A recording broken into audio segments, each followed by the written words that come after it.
Hello. We should be live now. Hello, everyone.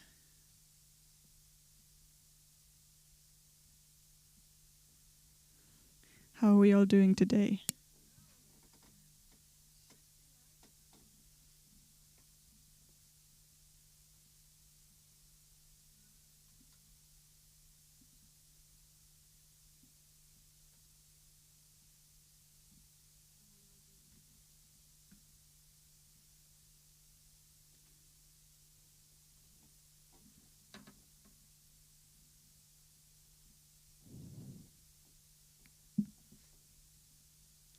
Thank you very much for joining.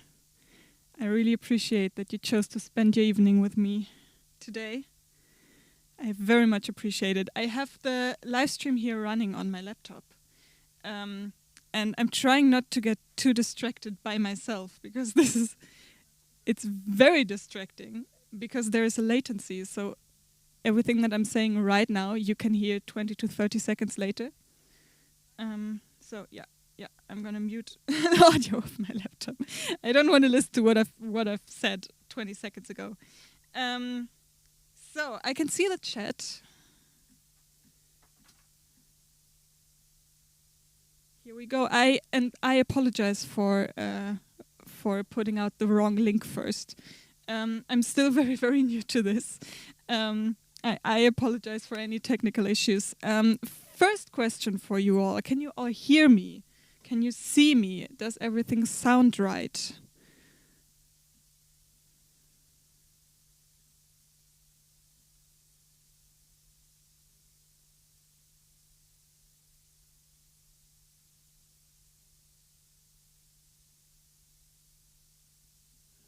So nice to see so many names.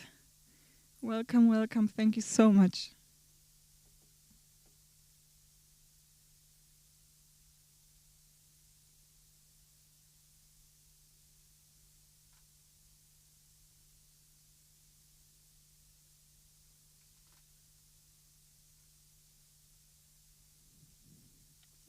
Okay, I'm gonna just hit every drum for a second so you guys can give me some feedback on the sound of the drums. Please tell me if anything sounds off, if the volumes are off. I have a mouse on my drum. This is not how it's supposed to be. Okay.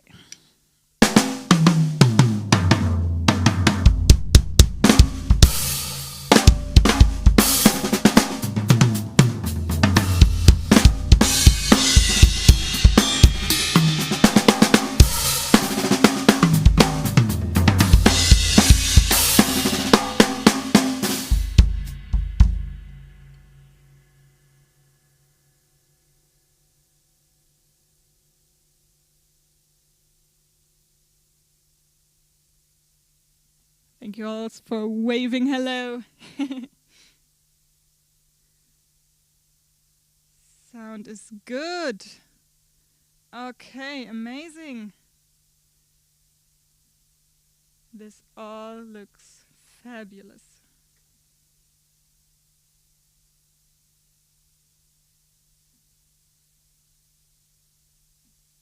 Okay.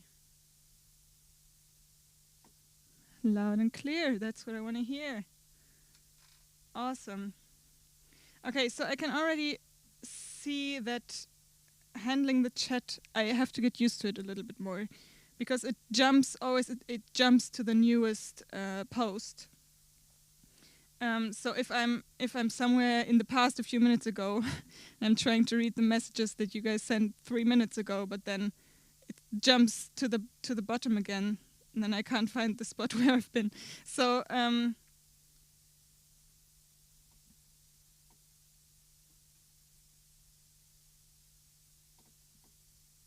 yeah, I'm trying to read through everything or most of what you say. I apologize if I miss out on anyone's comment.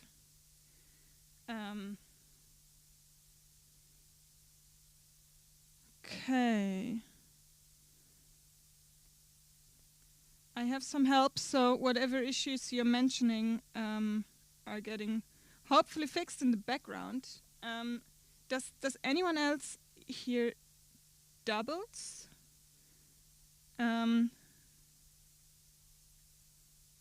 What do you mean by doubles? Is it a good thing? Is it a pun? Is it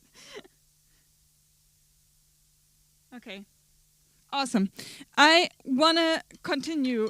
No, not continue. I want to start with what the stream is really about. It's about learning a song from scratch. You guys decided that you wanted to go for Robert Palmer. I'm very excited about that.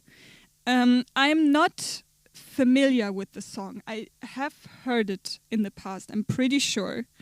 I couldn't sing it now. And I don't know how the drum part goes. So I'm going into this pretty blind. I have the audio here. So I want to play the audio for you. I have the original version. I also have the original version without drums. But that's for later in the process. For now, we want to hear the original drums so that we can figure out together what the original drummer did and what this drum part was all about.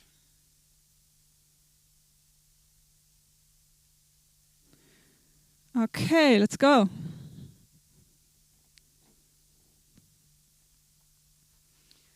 Cool. I'm just going to start playing the song from the beginning. As soon as I have something to say, I'm going to pause it and just give you whatever I think at this very moment. Oh yeah, actually. Yes, thank you.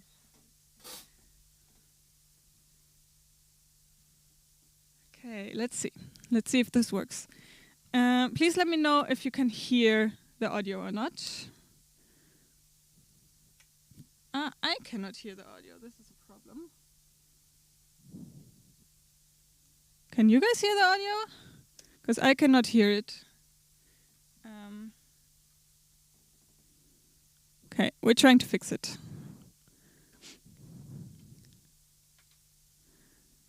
Yeah, I'm sorry. This is like still very, very new to us. So if there are any issues that we're trying to fix in real time, I really apologize. No. Okay, no audio. Okay, well, then at least we all hear the same thing, which is a good first step. Yeah. Okay, this will just take a second. Hopefully we'll find a workaround. You want the keyboard back? No. Okay.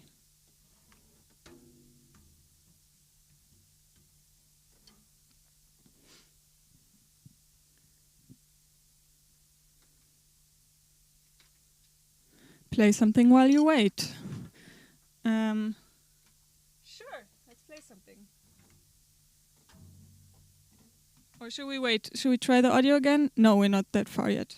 No. Okay, let's play something. What do you want me to play?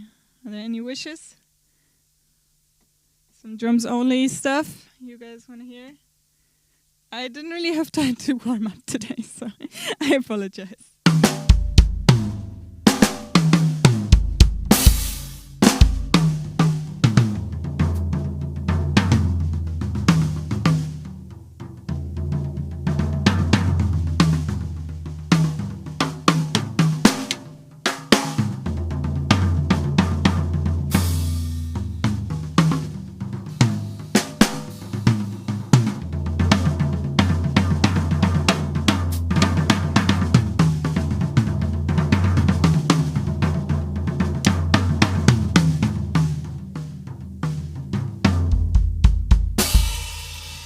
Very distracted by everything. Okay.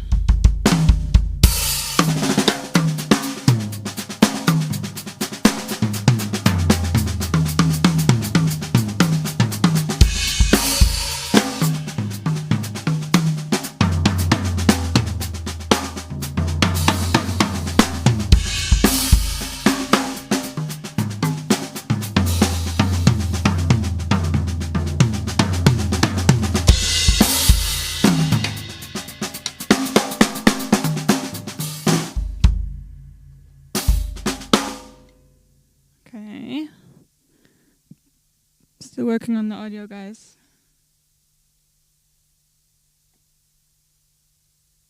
Believe it or not, we did test it. And it did work. So I think this is just live.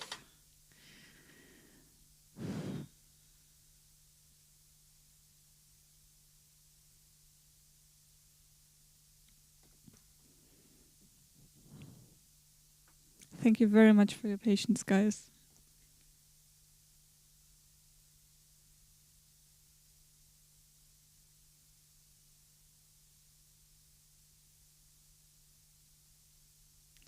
Tech is fun indeed.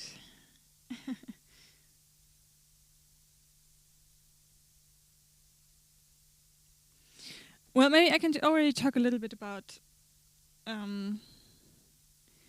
my process for learning a song. So here's how everyone... Hey, I can hear something. Okay. Can you guys hear it too? Because I can hear it.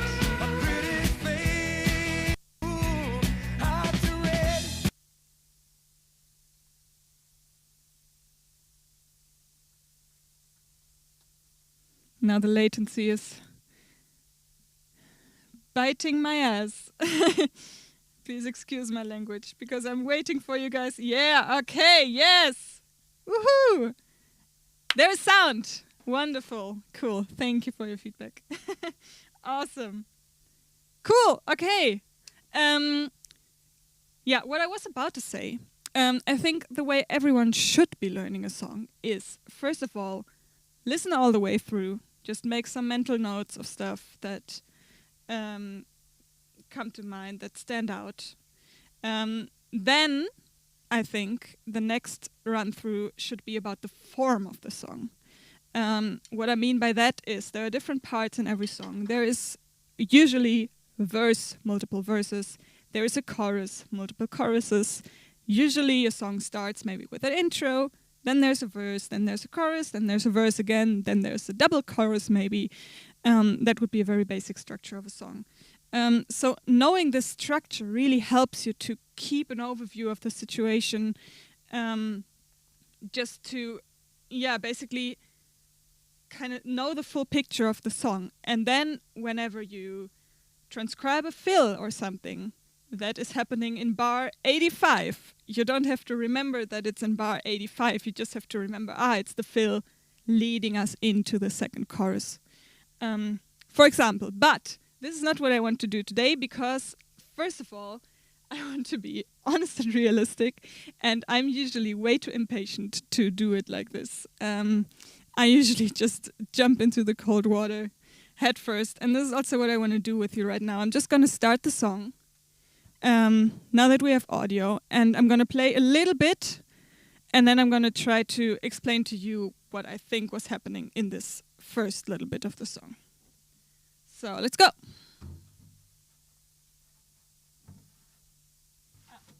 My mouse was the wrong way around. There we go.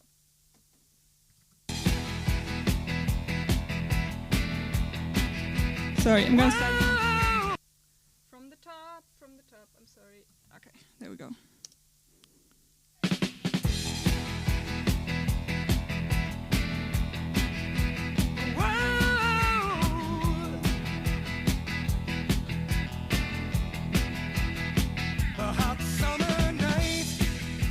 Okay, enough for now. Okay, let's listen to that same part once more. Try to maybe ask yourself, is there an intro to this song, or does it start immediately with a verse?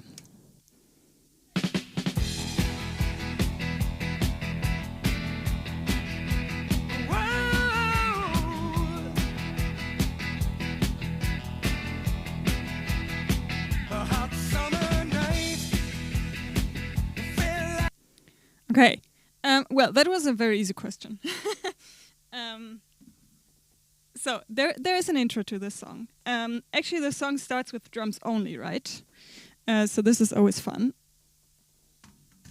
If I remember correctly, it was kind of like this.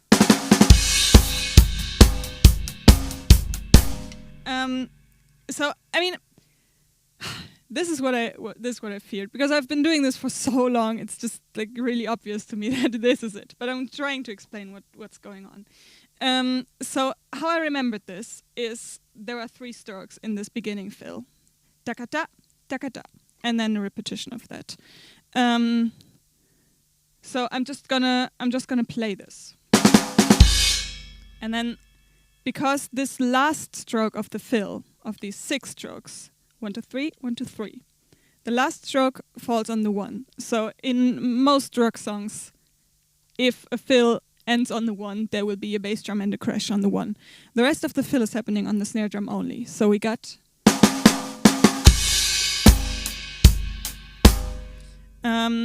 this fill doesn't start on the 1, 2, 3, takadam, takadam. Yeah. So how do I know this? It's a very good question. So I'm trying to count, and I'm asking myself, when do I have to start the fill so that it ends on the 1? And I just feel this is very hard for me to explain. But if you count 1, 2, 3, 4, 1, 2, 3, 4, 1, 2, takadam, taka, 1, 2, 3, 4, 1, 2, 3, takadam, takadam. So I counted to 3, and then the fill started. So most likely this fill starts on the 3 end of the bar. So if I count in 1, 2, 3, 4, 1, 2, 3.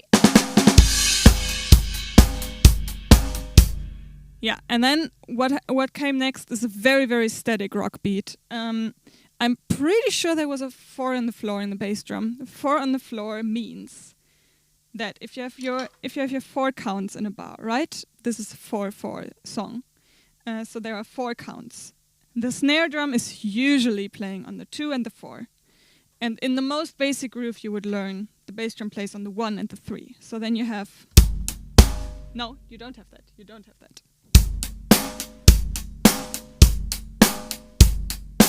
I think this is what I taught in my How to Play Drums video. What's happening in this song is there's a bit more energy, a bit more drive, a bit more like... something more danceable. And this is usually achieved by a 4 on the floor bass drum. And this means nothing but on all 4 counts, you have a beat on the floor, on the bass drum. So you do 1, 2, 3, 4. And you just do what the hands do on top. So.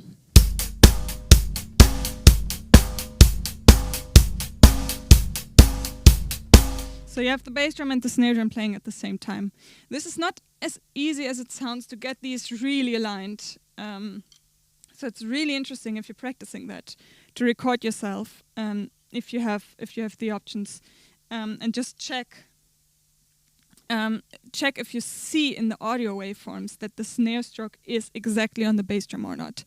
I know that for several years mine were really not together, so I've really been working on that.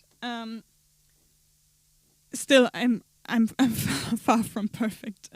Please believe me. So yeah, it's just you have to really concentrate to get these 2 together, because if they are not really together, it sounds a bit off. Okay, I'm just gonna listen to the song again to see what else comes to mind. If you guys have any questions at any point, please ask me. Please let me know. There's one more thing that I remember from listening to that snippet just now. There was this fill, the beginning fill. And then the intro of the song was playing, right? It was just instrumental and the singer was doing some ooh-hoo. And then as soon as the verse started, there was another drum fill leading into that verse. That's very common to have the fills leading from one part of the song to the next part of the song. And I think, if I remember correctly, that this was the exact same fill that the song started with. So I don't remember how long the intro was. I think it was probably maybe 8 bars. So I'm just gonna do the fill, 8 bars, and then I'm gonna do the fill again. 1, 2, 3.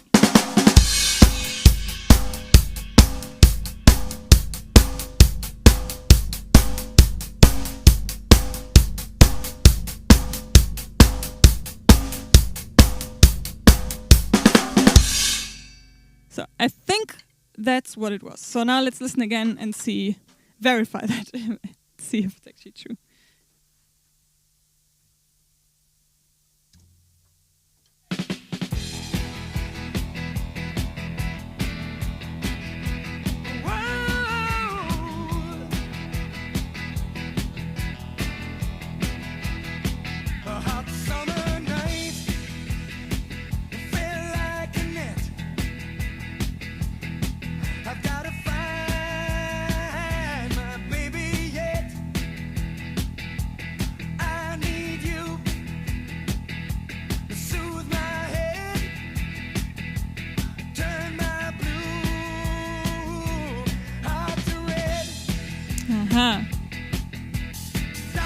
Doctor, give me the news. I got a bad case of loving you.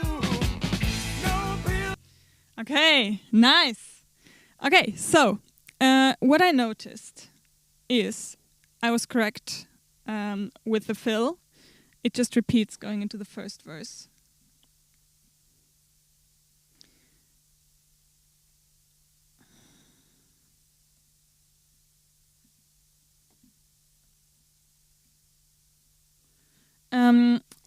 And then the verse starts, and within the verse itself, there's very little variation. It's very, very groovy. So choosing not to play fills all the time can also be a very powerful tool, and this is what's happening here. It's really supported by the 4 and the floor beat. So just for a really long time, you just have this groove. I think when I was playing it earlier, I was playing the hi-hat a little bit too heavy. It's actually like in the song you can hear it's quite soft. The hi-hat is supporting. What's important is the bass drum and the snare. So it's more like.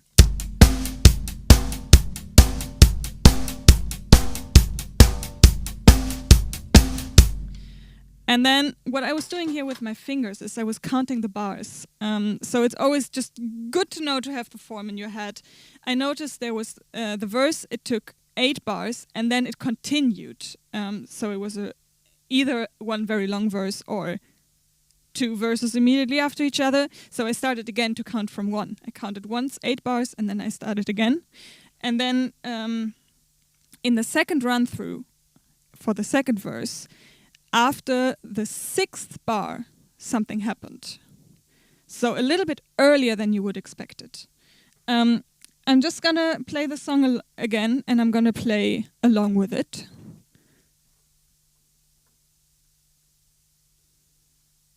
Okay, someone asked if this is all done by ear. Yes. Randy asked that. Thank you for the question. Yeah, it's all done by ear, and this is why it's kind of hard to explain. You know, I don't write this stuff down, just because I've been doing it for 10 years. I couldn't tell you how to learn it, and I remember when this was a complete mystery to me. And my dad was sitting on the other side of the room, and he said, "But listen, it's all in the song. Just listen, play what you hear." And it's really weird to explain, but it became very obvious to me at this point. So I'm trying my very best to explain what's going on in my head, but I can just hear these things. If you I think the point is to ask yourself the right questions. Most grooves have these 3 components. The hi-hat, that is usually just playing 8th notes, playing a lot of notes to give like the grid of the song.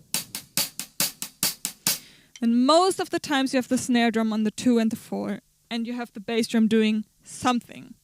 And just maybe concentrate on one instrument at a time. These are all kind of considered different instruments. So if you know there is a bass drum in this song, because all rock songs have a bass drum, and you just try to listen for these low frequencies, and then it will show you what it's doing. I really don't know how to explain it better. So I'm just gonna start the song from scratch and play along. Okay, let's go. This is the drums.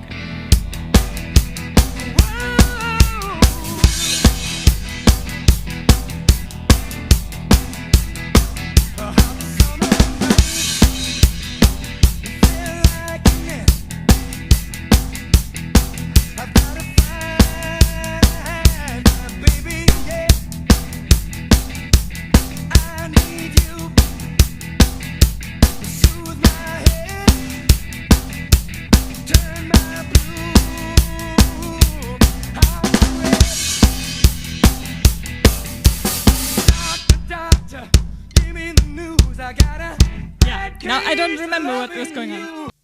Okay, so can I have the version with the drums again, please? Yeah. Okay. So this is now the spot where I'm unsure what was going on. Last time I listened because I didn't remember it. So let's listen.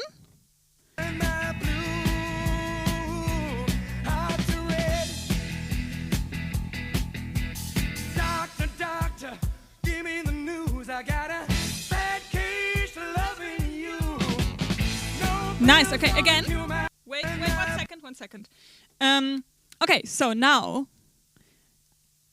I already learned this fill, right?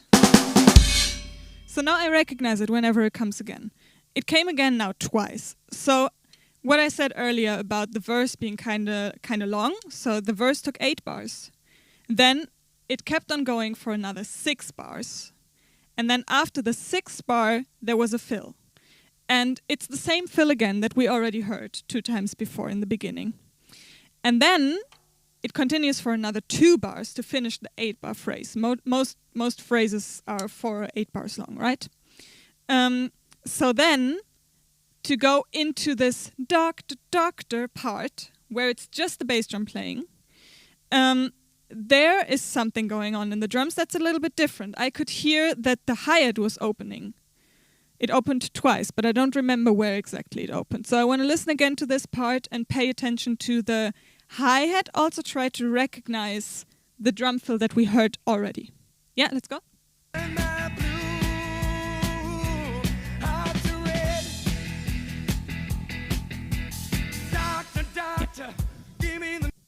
Yeah, so I just count along, right? I know where the 1 is because this is where you would nod your head to. I cannot explain how I know where the 1 is. It's very difficult to explain, but I just know. So I count along. I count until I reach 4, and then I start again. And I remembered that there were some open hi-hats, so now I was trying to find out when in the bar these hi-hats would open. So I just count along, and I noticed that the hi-hat opens after the 3 and after the 4. So we have 1, 2, 3, 4. 1, 2, 3. This is what's going on. So if I start on the second half of the verse, so now the intro already happened, the first verse happened, the first half of the first verse happened. So now we're going into the second half. I'm playing 6 bars, then I'm playing this drum fill, and then I'm doing the 2 open hi-hats. So 1, 2, 3. 2, 3, 4, 5, 6.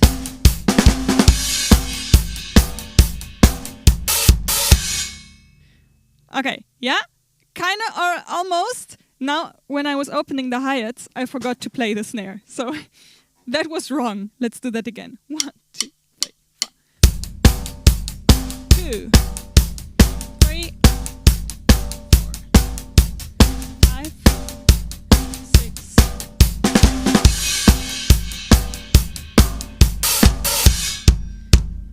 Yes, and then it's going into this cool part where everyone's like, yeah! This is 4 on the floor, but just the bass drum.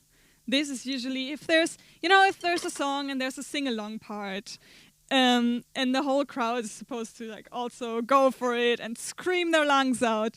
This is when the drummer usually does 4 on the floor, and this is what's happening here. So we have a crash cymbal, but it's not sounding out. It's only very short, so I have to stop it with my hand.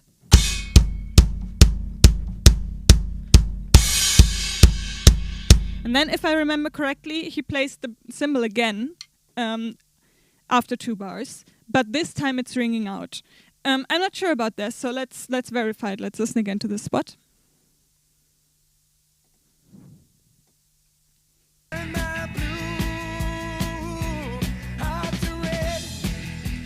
Two, doctor, doctor, give me the news. I got a bad case of loving you. No pill's gonna cure my ill. I got a bad case. Okay, stop. Cool. So now I noticed that this same fill that we already had a couple of times, the drummer plays it again leading out of this part into the next part of the song. But I forgot to pay attention about the cymbal that was stopping or not, so we need to listen again. I'm sorry.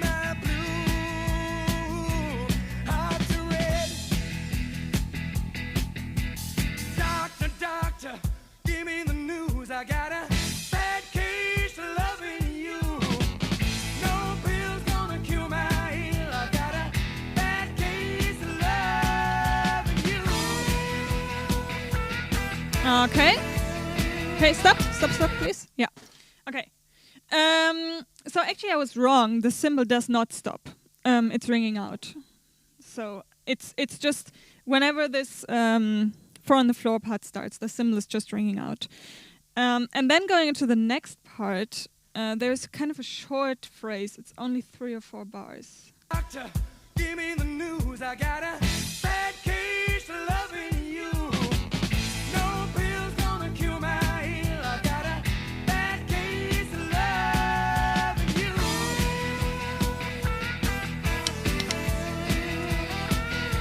A pretty face. Yeah.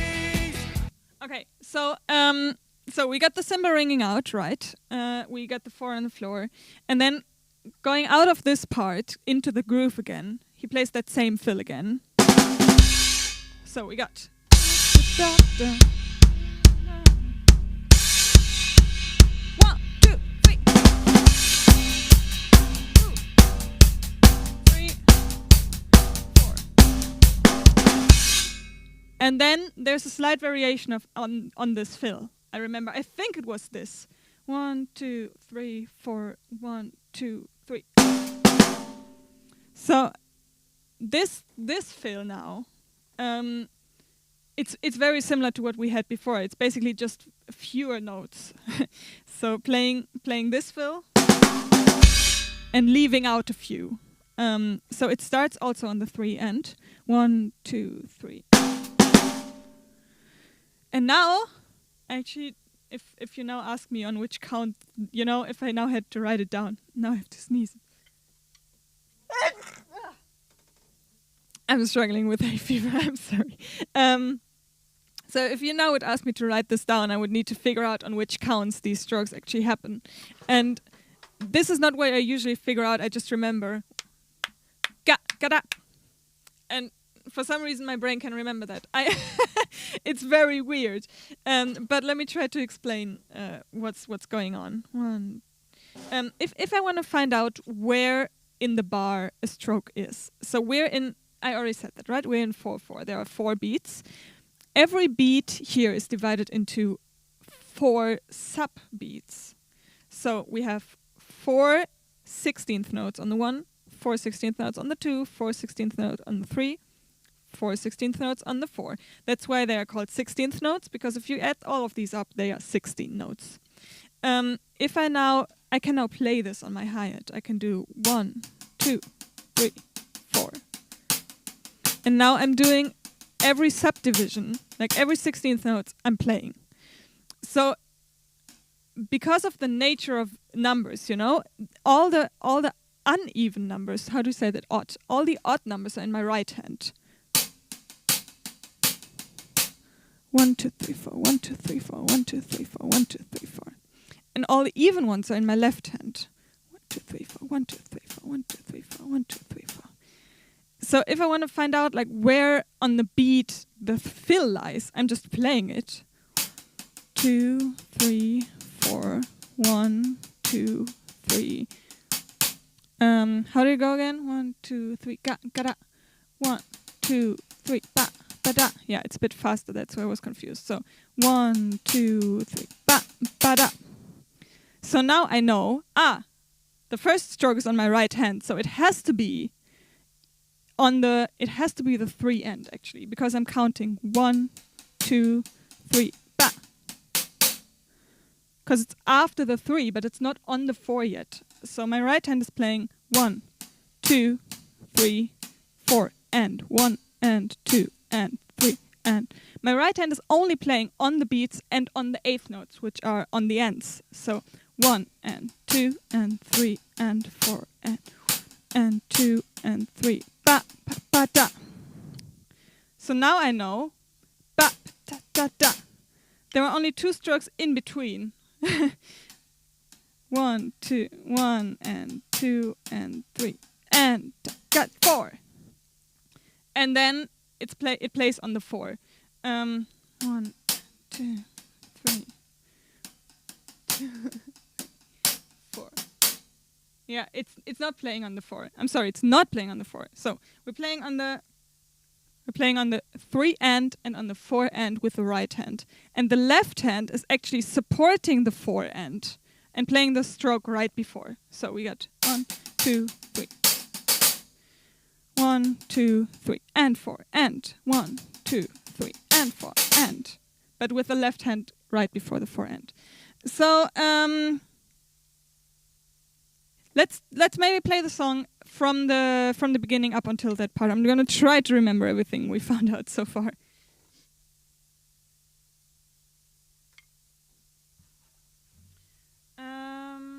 Okay, let's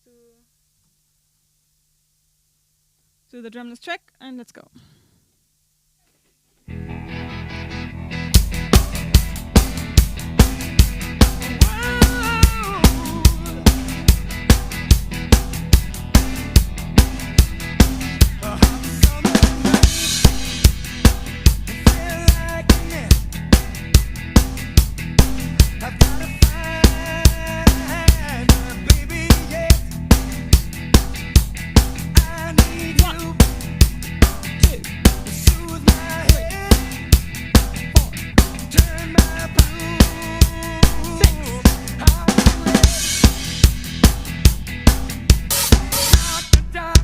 Wrong. 2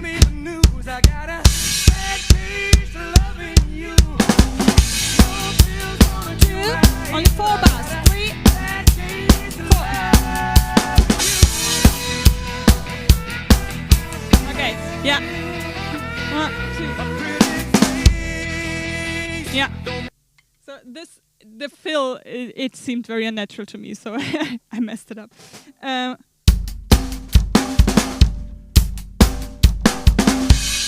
Yeah, so if it was me, I would have filled it up, you know, I would have done. You can barely hear it, but it makes for a more, it flows more, you know? If I just play.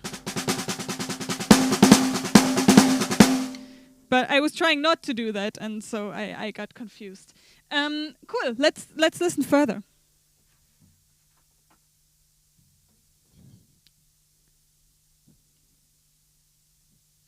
Doctor, give me the news. I got a bad case of loving you. No pill's gonna cure my ill. I got a bad case of loving you.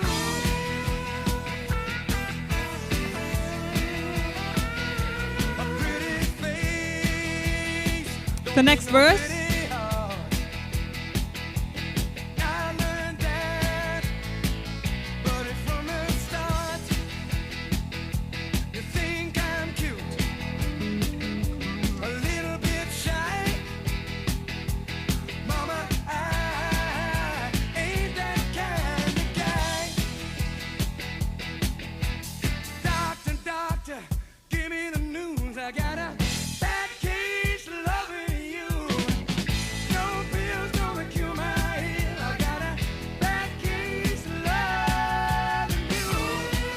Okay, enough? Yeah, so this is why it helps to have the form kind of first. Now I was experiencing with you, and I had this theory that they would just repeat the same thing again. But I didn't really know, so I had to listen for that to confirm that they are actually just repeating what they already did before. Not exactly, of course, there is stuff that keeps on adding other instruments, do more interesting stuff. There was a really nice lick at some point, I think, that the bass was playing, to keep it interesting. But in general, the form of the song was kind of exactly the same. So going from this doctor part with the bass drum. Doctor, give me the blues, I got a bad case, loving you. Yeah, so this is 4 bars. Then we have this other 4 bars that end with the weird fill that I was trying to explain for way too long. This one. Then we have another 4 bars, I think, that kind of gives you the riff again, just grooving. And then another verse starts. And as soon as this verse starts, we repeat the form that we had before. So again, the verse is 8 bars, and then it repeats, it's again 8 bars.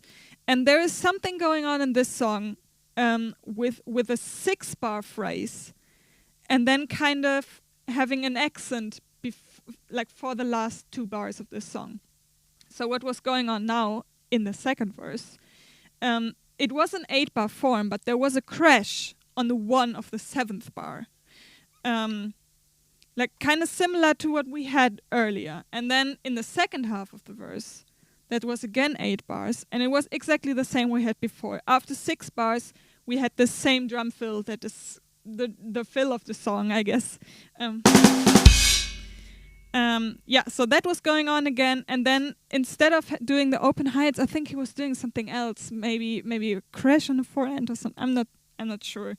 So there was a slight variation, but in general the form was the same. So we had again 8-bar verse, again 8 bars, and then we go into this part where only the bass drum is playing. Yeah, can we listen once more to the drum version with drums? Yeah, let's go. Doctor, give me the news. I gotta This is the first time of this part. No pills gonna cure my ill. I got a bad case of love.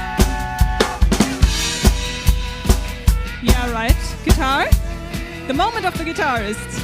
And 4 bars over. Now, this is the verse again. 4. 6, now the crash. Yeah. Second 8 bars start.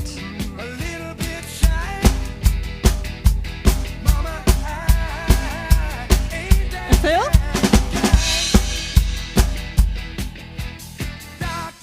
The hi-hats again, exactly the same. Exactly the same.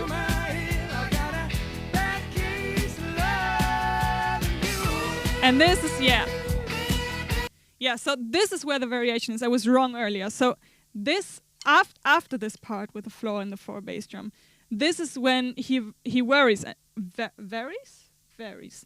And instead of doing this fill that we worked on before, 1, 2, 3, he now played a crash and I think a snare drum as well on the 4 end. There's always a really nice effect to play an accent on the 4 end because it feels like a 1, but kind of an earlier 1. It's very hard to explain. The 4 end is a very magical place to place an accent. So just this fill because it was different from what we had earlier. 2, 3.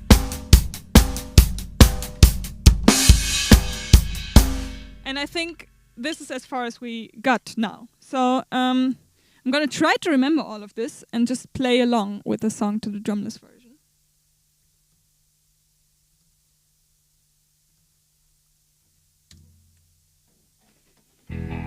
Sorry for skipping the first fill. Do it now!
part is longer. Yeah. Okay, I'm gonna go back a bit to listen to what the drums are doing in this part of the song. I've got a bad case of loving you. Whoa. It's twice as long as before. Okay, and now we go into a solo, yeah. I know you like it. You like it on top. Tell me, mama, are you gonna stop?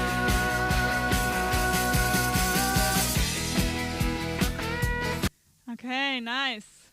Cool. So there's after the doctor part, there's again like a little bit of an interplay in between part, but instead of it taking 4 bars like before, it's now taking 8 bars, and then it goes into a drum solo. Not drum solo, sorry, guitar solo. After these 8 bars, we have the signature drum fill of the song again. And then the solo is kind of really short, and then the vocals come in already. And then there was something like, I know how you like it, something like it. And then there was something going on in the snare. So try to listen to the snare as soon as the vocals come in again after the guitar solo.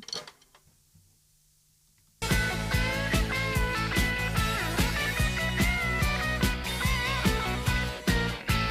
know you like it. You like it on top. Tell me, mama, are you gonna stop?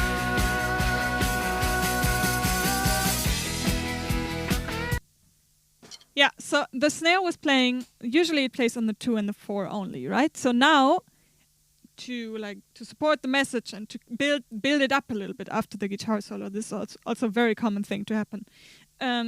You play the snare on the 2 and on the 4, but also on the 4 end. This is how it sounds like.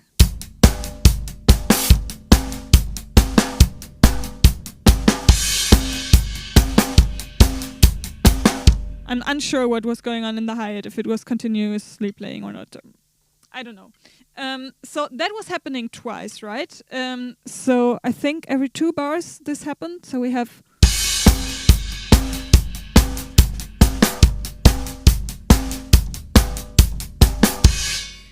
And then, instead of this happening again, there is a variation. And they kind of add a bar into the form there.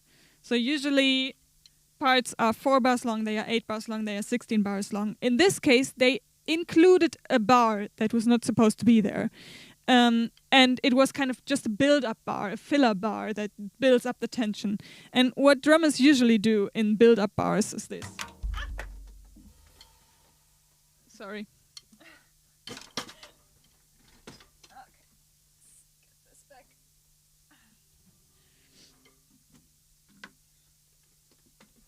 So this is a very common thing to do in build-up bars, in extra bars, this.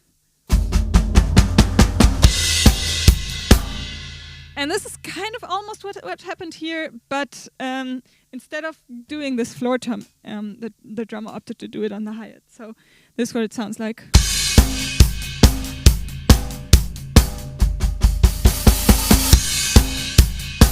So we do like all our limbs instead of the left foot that is often left out.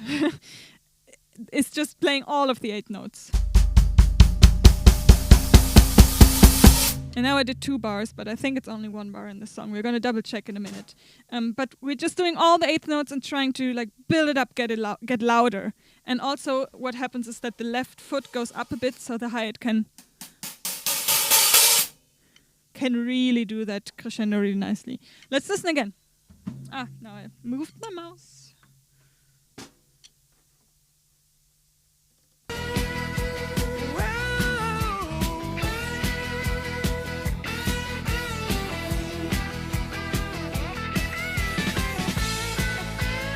Guitar solo.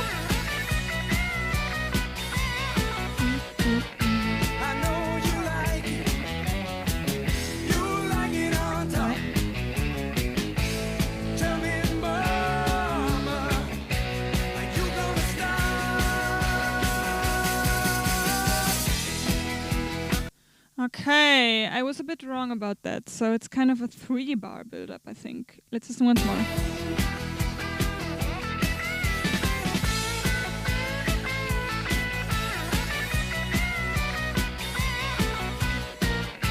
I know you like it. You like it on top. Tell me, mama, are you gonna stop?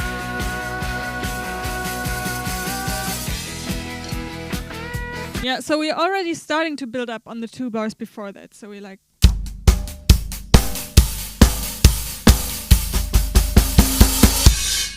So we're starting to open the hi-hat a little bit over a 2-bar phrase. We're kind of going up in volume, and then for the last additional bar that is kind of included into the form there, we go all the 8 notes, what I was saying before, the rock and roll. Yeah, so this is what's going on. Let's continue listening. I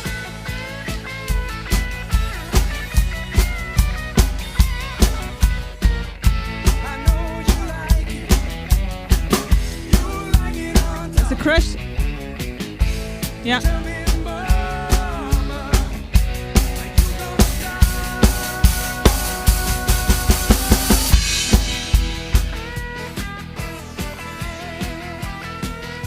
You had me down for 21%. And the next verse. You, it's on your lip. Shake my fist. We had this before.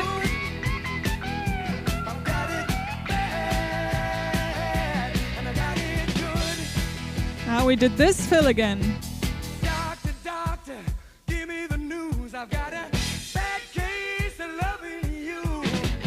No pills gonna cure my ear. I got a bad case of loving you.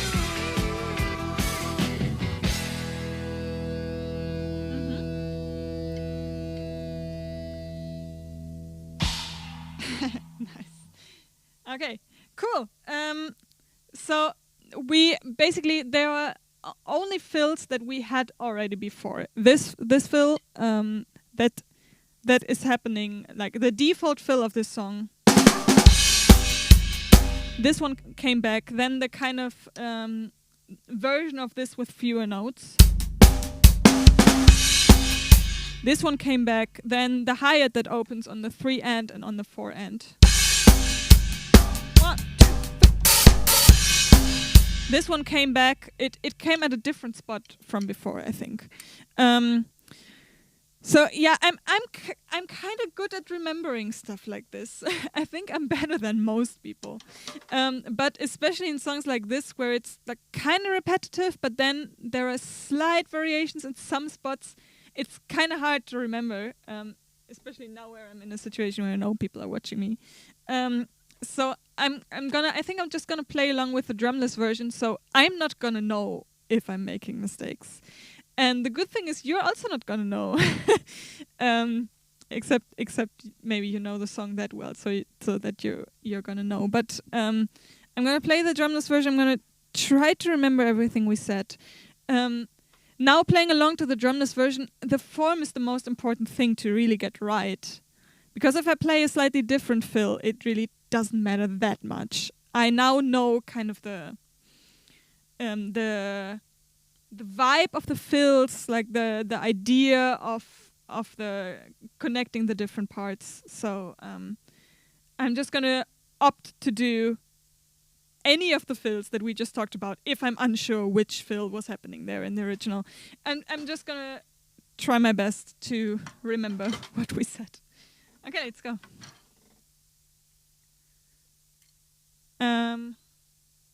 Yeah, I'm gonna press play.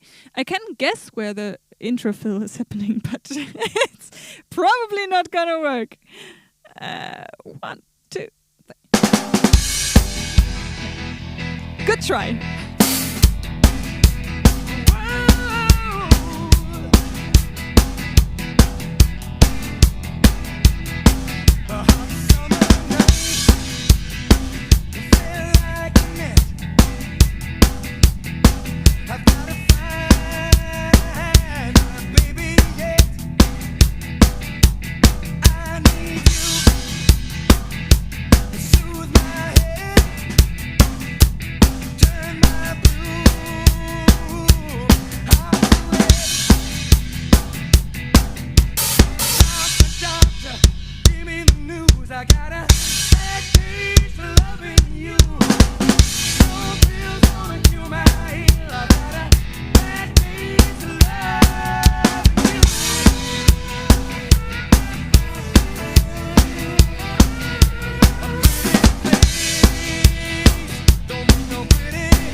Yeah, almost. Well, it was a good try. It was a good try.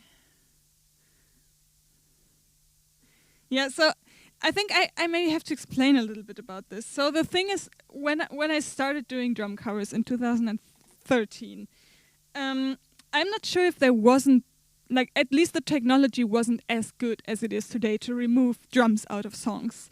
It's not like I have the original files. It was software that could remove the drums out of this playback that you just heard. So now I'm pretty much free to do whatever fill I like.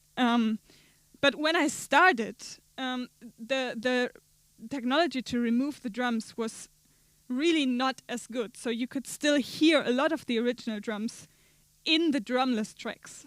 So it was not really drumless tracks, it was like tracks with a little less drums.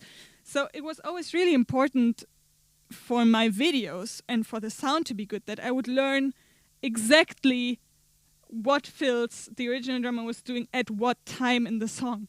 Because if I choose to do a fill on the toms, but in the original the drummer was doing, and you can hear, then you would still be able to hear the snare drum from the original. And what then happens is you can still hear the old snare and you can hear my drum fill on top, and it doesn't sound good. So just from my workflow in the past, I'm very, very much used to learning the fills exactly how they are, and I'm trying to really remember, this fill was happening at this moment in time.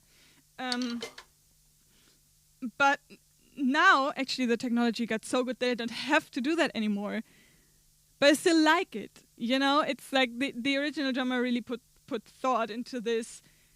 Most of the times the songs that I'm playing are huge hits. People love them how they are. And there's also a reason. For every song that's a hit, there's a reason that this song became a hit. And usually the drum part is a very big part. So I like to also pay respect to that. And usually the choice that the original drummer was doing is the best choice you could have made for this moment in time. So I still like to just remember it. And if I now had more time and I was preparing this song for a drum cover, I would play along to the version with the drums and maybe a little bit softer, like I was doing a couple of times now. And if I then know, I think it was this fill, but I'm not sure, then I would stop playing for a second so that I can hear what the original drummer is doing, just to make sure that I remember things correctly. And if I now were to record this for a drum cover, I would need like 1 to 3 more rounds just listening, just to remember which fill was happening at what point in time. But I'm not going to do this right now because I think it's boring for you guys. I hope that this gave you a little insight into my mind. I saw on Patreon that the song that got the second place in the poll was a Jethro Tull song. I don't think I know this song at all. For Dr. Doctor, at least it's not even called Dr. Doctor, but I think it's called Dr. Doctor in brackets. For A Bad Case of Loving You, I have heard the song before, you know, everyone knows this hook. Da, da, da, da, da, da, da. So for those songs, it's always a bit easier to you kind of know the vibe of the song already, the groove, the feel. For this song, I actually don't know. I don't know the song. I don't think I know the song. So I would listen through with you. And I expect this to be incredibly complicated, and I do not expect this to be good today. I don't know how far we get, but I would like to listen through with you. Yeah, let's go.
Okay. I just want to share some thoughts. There's a cowbell that I don't have, which is a pity. Okay, there might be a cowbell in a minute. Okay, so this song starts with the no drums. Then the drums come in. I can hear like there's a little bit of a da taka da taka da taka da going on. I think I would need a cymbal stand for that. Maybe this one. Thank you. Always good to have an assistant in the room. So the drums come in at some point. First very soft, they kind of build up. And the rhythm is dun taka dun taka dun taka dun. Now I would have to listen very closely. I think I think the drums are not always playing dun taka dun taka dun taka dum. I think they are like kind of playing around that a little bit. Also dun dun dun dun dun taka dun taka dun taka dun. Because the bass is also kind of supporting that rhythm, and I don't think the drums have to do it all the time. Now I didn't really count bars, but then at some point there's like very low cymbals coming in. I'm unsure if it's the hi-hat that's played with the foot.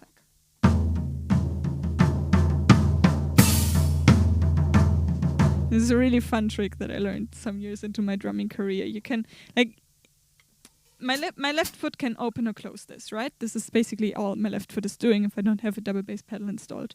So if I remove the foot, the hi-hat is open. If I press it down, it's closed. And this is kind of the default. Usually there's always some pressure on my left foot. But if I press with my left foot, this is the sound, right? But if I just press like very briefly, if I kind of like stroke it like this a little bit. So I'm pressing it down but releasing it immediately, then I can reach an open hi-hat sound as well without having to use my hands. So I think that's what's going on because I don't hear the drum groove stopping.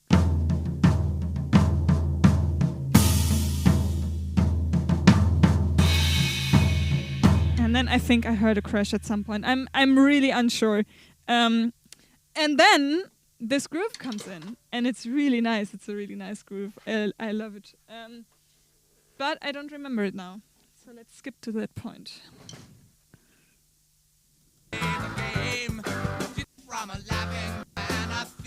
Too far.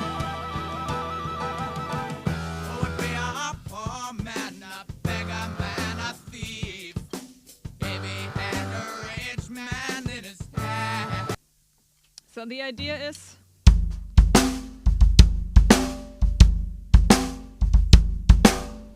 and I think like there's the dynamics are like really nice. I think he's purposefully putting an accent on the last bass drum note there of this series. The cowbell is getting delivered.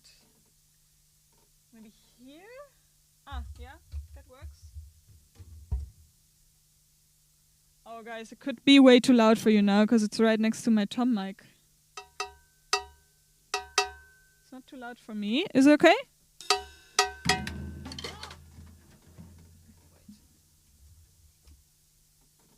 But now I can't really hit it because my cymbal is in the way, so I have to adjust for 1 second.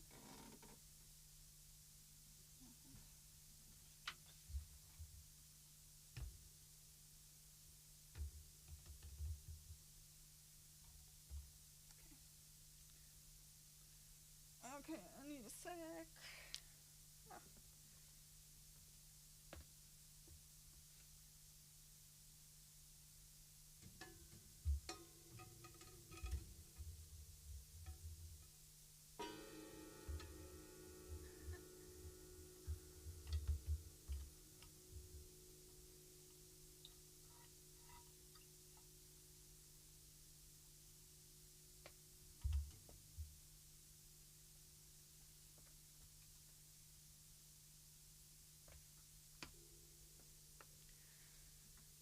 This is what people don't tell you about playing drums. There's always something to adjust.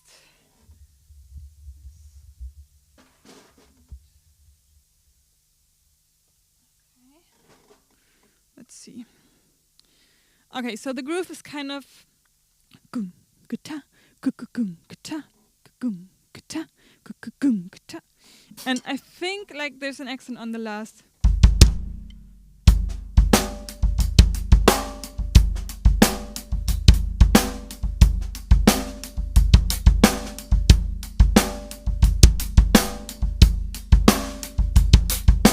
This is not easy because this accent it's not on a hi-hat stroke. You know, I was saying earlier, usually the hi-hat is playing eighth notes in like the easier kind of songs. And then wherever the bass drum is placed on any eighth notes, there's always a hi-hat that's playing with the bass drum at the same time. So every drummer is kind of used to doing that. So playing a bass drum in between the hi-hat is always a little bit harder, and especially if there's now an accent there. I would have to practice that for a little bit to get it really feel natural.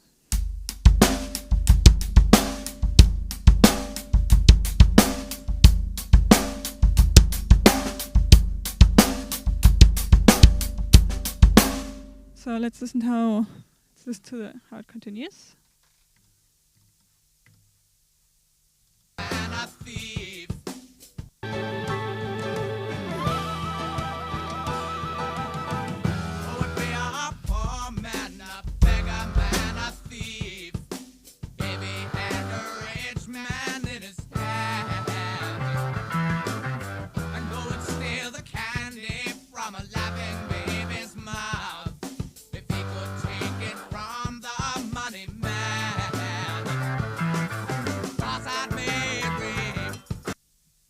Yeah, so there's a lot of details going on there, and I could dive into that, but then we're going to sit here tomorrow still.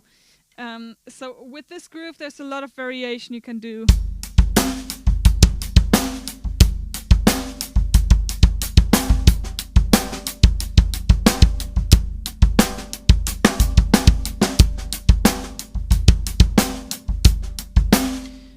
Also, now that I'm thinking about it, it might be that the hi-hat is actually...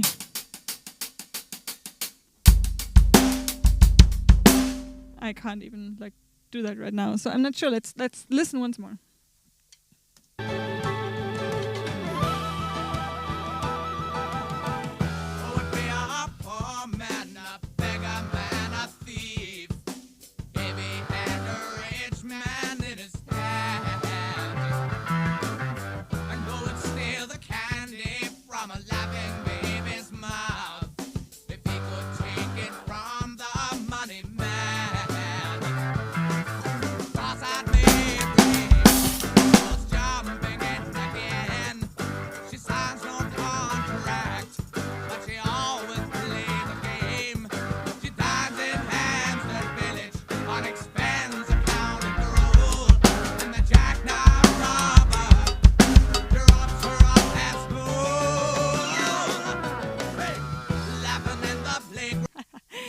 Okay, I think I'm not going to go into the details of the groove here.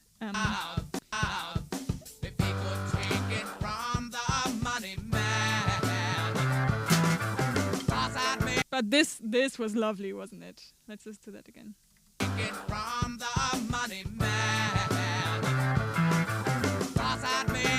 Da, da, da, da. But you know, it's going with the riff. Da, da, da, da, da. But it's not doing that. You know, it's like it's going with the riff on the first snare drum. Da ba da ba ba ba ba da ka da. But then on the second accent, he's not doing the snare. He's doing it later. It's really nice.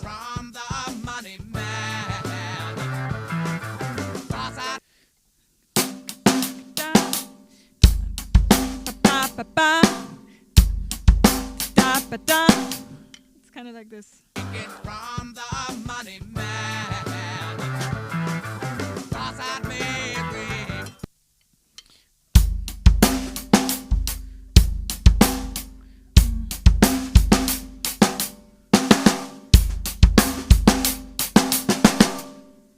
So I'm always, you know, I think the way I learned it at school, I should always like know exactly on which number or end or 16th note or whatever something is. But I tend to orientate on the other instruments, rather than just because otherwise I have all of these numbers in my head all the time, and I don't want that.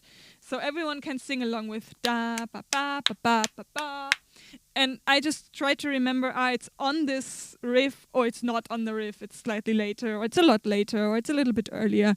And for me that works better, but I think everyone's brain works different, so whatever works for you. I'm gonna listen once more. Get from the money man. Cross-eyed Mary, I goes jumping in again. She signs no contract, but she always plays the game. She dives in hand on expense accounting the rule, and the jackknife robber drops her off at school. Hey, laughing in the Okay, and this is where the fun begins, isn't it? Okay. She signs no contract, but she always plays the game. She dives in Hampstead Village on expense accounting the rule, and the jackknife robber drops her off at school. Hey, Da, da, da, da, da, da, da. dives in Hampstead Village on expense accounting the rule, and the jackknife robber drops her off at school. Hey, laughing in the playground, guess no. Again. Drops her off at school.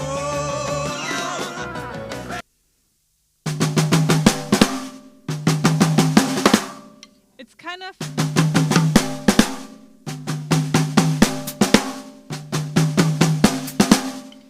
This is the skeleton, but there's more intricate notes in between. Drops her off at school.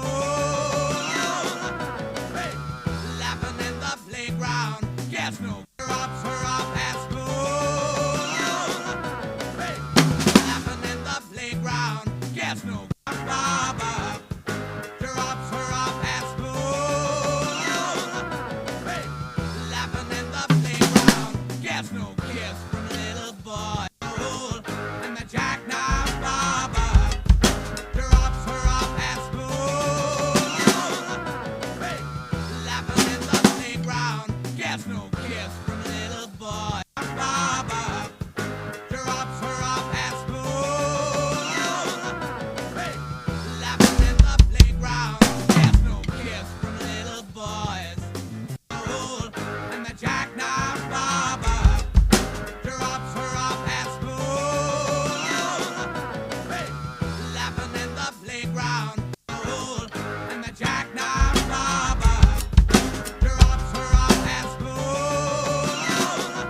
Hey, laughing in the playground, guess no. Kiss from in Hampstead Village on expense accounting the rule, and the jackknife robber drops her off at school. Hey, laughing in the playground, guess no. Kiss from little. I'm starting to get distracted because this is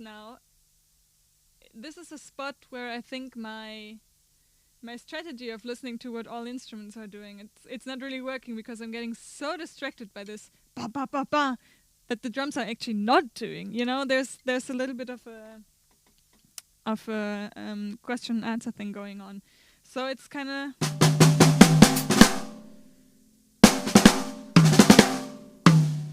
I'm also distracted by not knowing what exactly he's doing here, because it's kind of this, but also kind of not. Maybe it's this. Because it's like it's more notes. I can hear there's more notes. I just don't know where they are.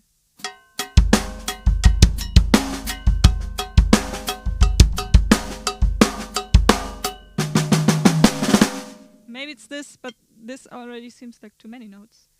And then how does it continue? Signs no contract, but she always plays the game. She dives in Hampstead Village on expense accounting the rule, and the jackknife robber drops her off at school. Hey, laughing in the playground, guess no.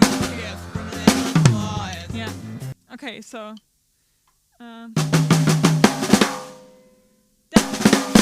yeah, so it ends, I think,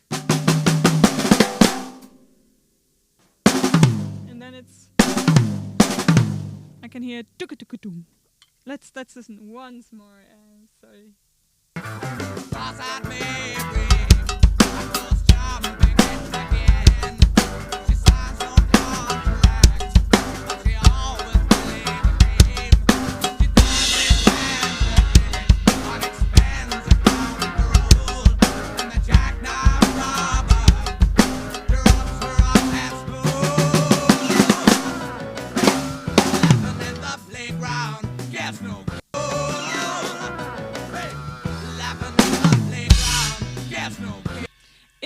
It's similar to this. I'm gonna keep it there now because I don't want to get lost in details.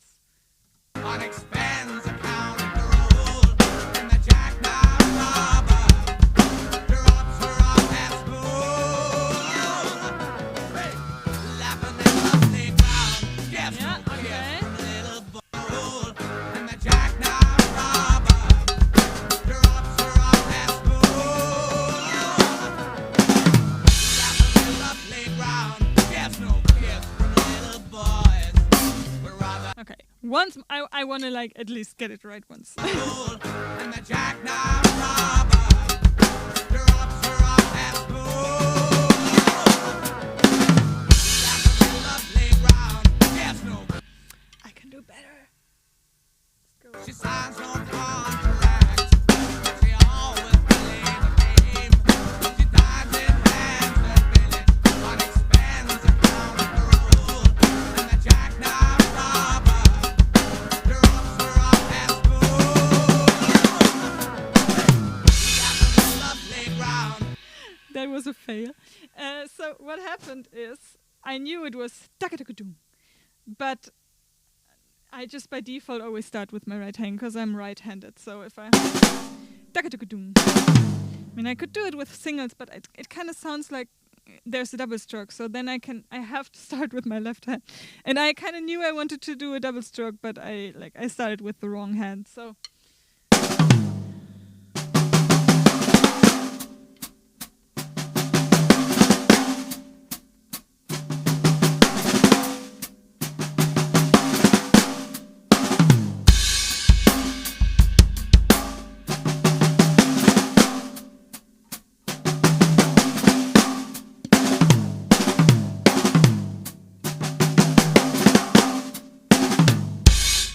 Kind of like this, I guess. Let's see.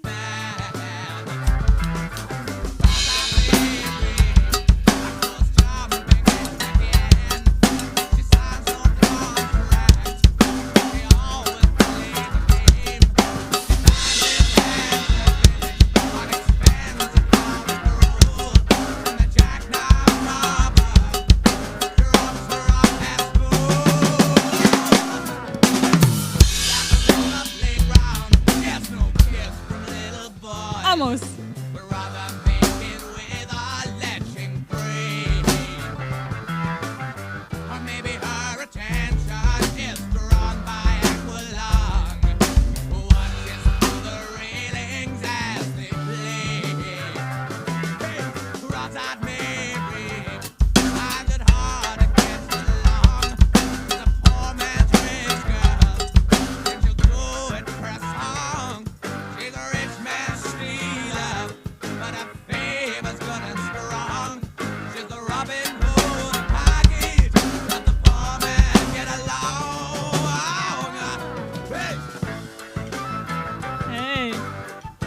Nice. So it's kind of similar to what happened in the last song. They kind of copy-paste the form, but all the instruments are doing slight variations. So it's kind of repeating what was happening before, but differently.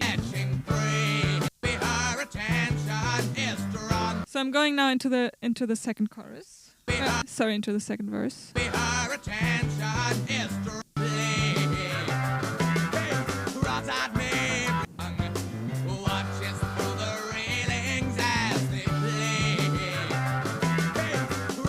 And again, this riff, ba ba ba ba, again, he's hitting like the first accent of this riff.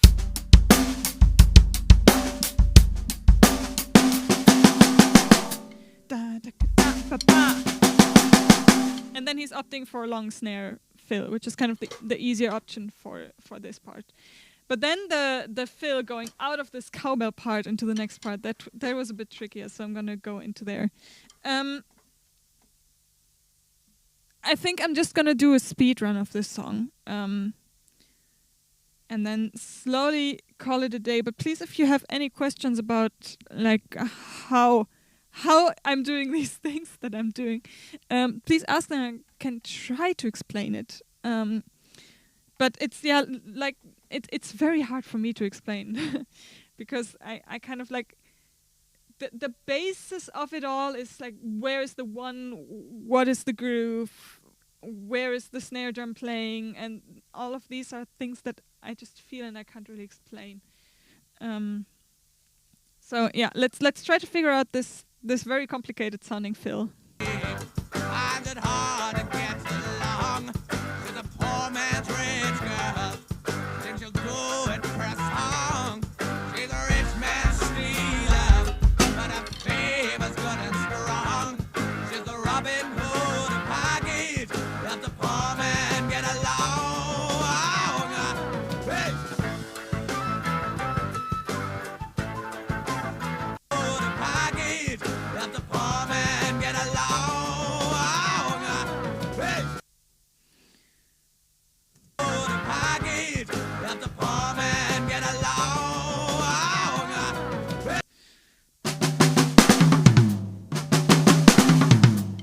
Okay, let's see. Hood package that the poor man get along. Hey! And then there's a fast fill. Hood package that the poor man get along. Hey! So this time, this da da da da that the other instruments are doing, I think the drummer is also doing it. Hood package that the poor man get along. Hey! And then Hood package that the poor man get along. my microphone just hurt me. Sorry, I got really distracted. There was some power hurting my lip. Okay, Hood again. package that the poor man get along. Hey! Yeah, it's like intricate snare drum playing. I don't know how exactly it is. Package that the poor man get along. Hey!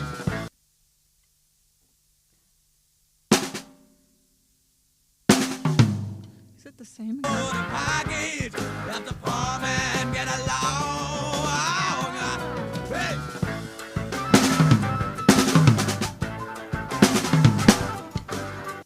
Hood package that the poor man get along. Hey!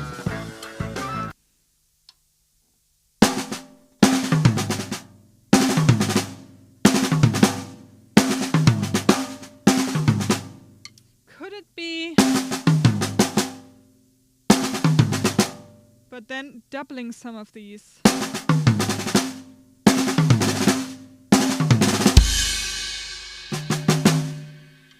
Maybe. Hood package that the poor man get along. Hey! Hood package that the poor man get along. Hey!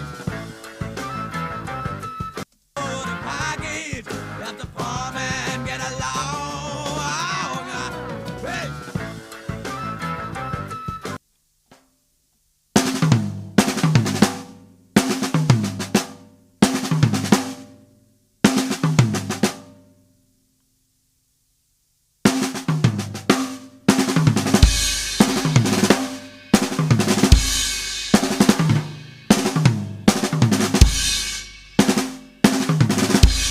Maybe that. I'm not sure.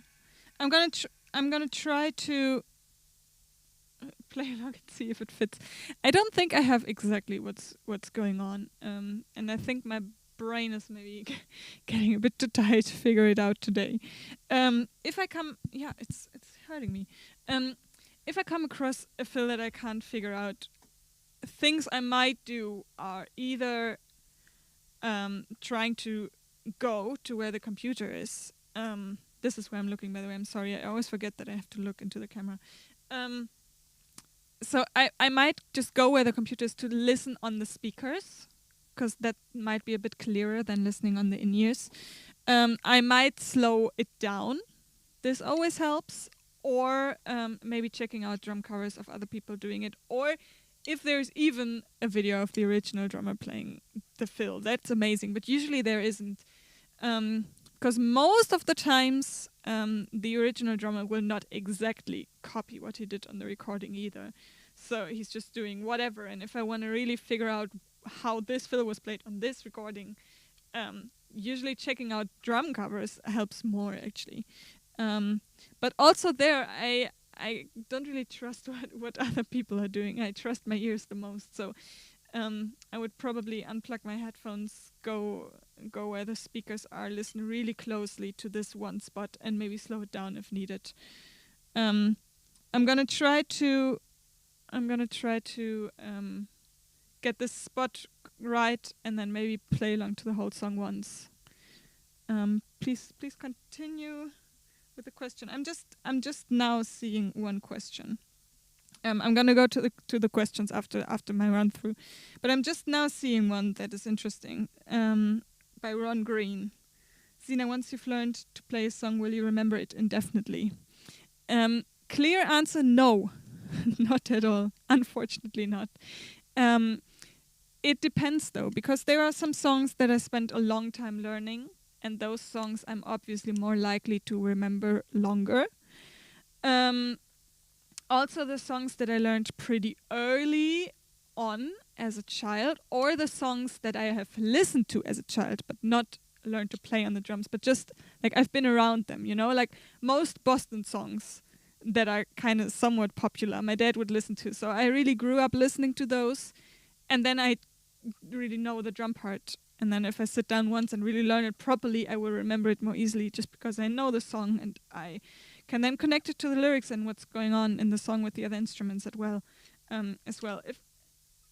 If I now learn a song from scratch that I don't know, and I'm not listening to it for a while later, I tend to forget it kind of quickly, unfortunately. But it really depends. Let's try to get this fill to work somehow.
Okay, so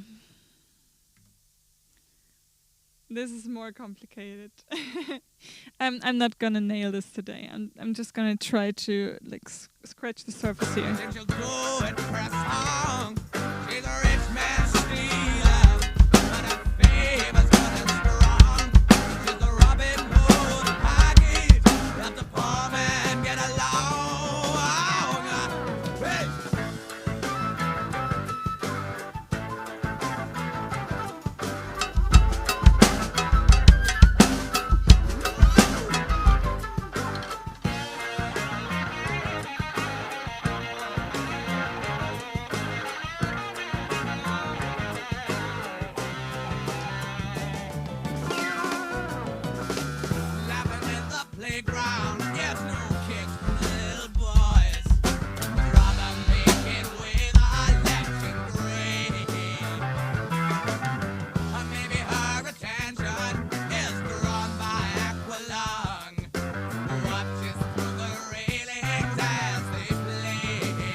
Okay, so this is obviously the most difficult part of the song. So it's like ga ga ga, da da da, and in these gaps, there's intricate stuff happening. And the jackknife Baba drops her off at school.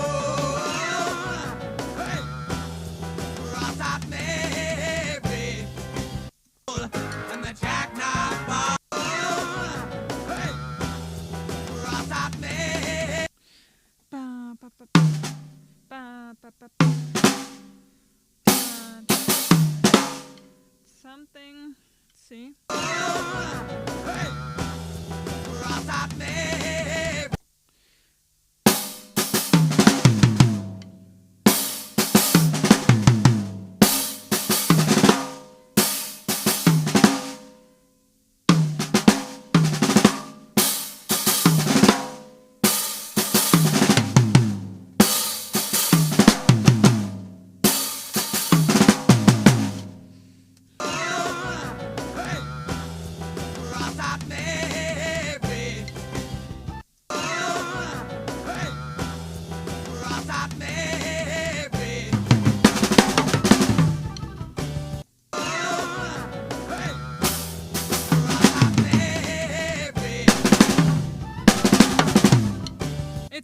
It's something.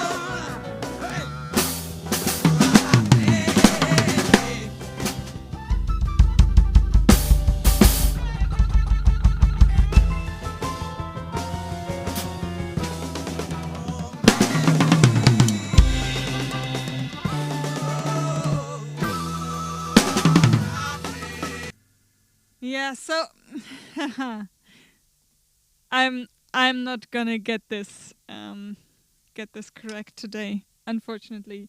It's very, very detailed, and I'm just, maybe this is also due to like me growing up doing exactly the fills as they are supposed to be. Like, I don't want to play them kind of like this. I want to sit and figure out how exactly they are being played, but I can't do that right now because it will take too long.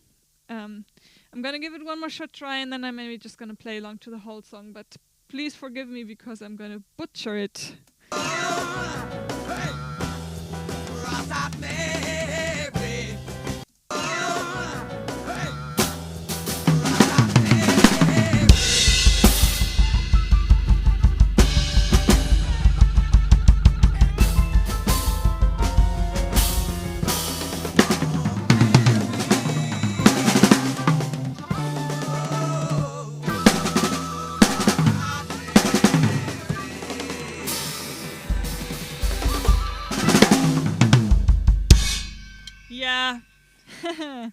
I'm sorry, guys. This is beyond the difficulty level that I can do. Like, just pull out of my arm right now. I'm sure this is not how you say it in English. Let me just try to play along.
Yo, this is what it sounds like when I'm cheating myself through a song.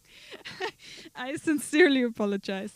Well, now I also played along to the version with the drums. So now you know what I mean by hearing two drum parts at the same time, and it's not really pleasant.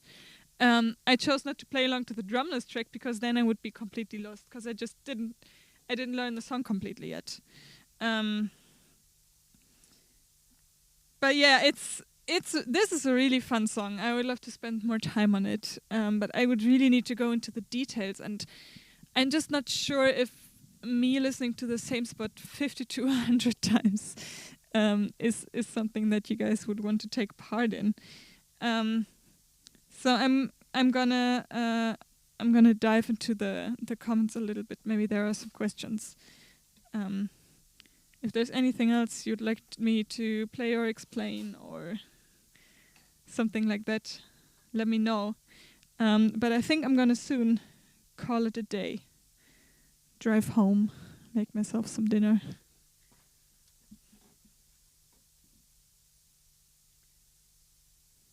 Once again, thank you very, very much for spending your evening with me. Or maybe it's your morning. Either way, I really appreciate it.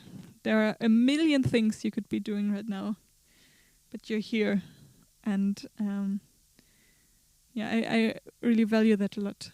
Thank you very much.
I'm having a hard time finding questions, so I'm gonna try my best. Wait.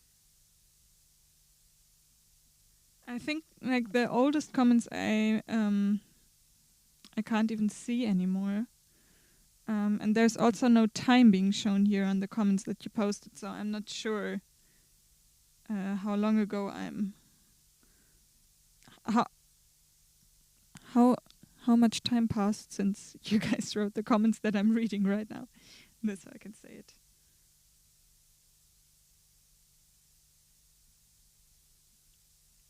Okay. My lord, how in the world do you remember all this? Scott Farley. Yeah, I don't know. I honestly don't know. I think it's a mix of having done this for a really long time. And then it's also a mix of I'm having two different approaches in my head. There's the analytical mathematical side, and if I need to remember something quick, then I'm trying to remember the numbers, and be like, okay, 3 and 4 and then it's happening on the 2 and this is happening on the 3 something. And this is then usually it's easier to remember just one number than all of these notes, right?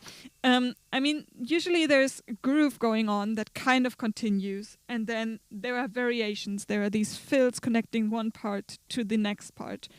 And most people do this in kind of a similar way, and then there's different options to what fill you choose to lead into this part.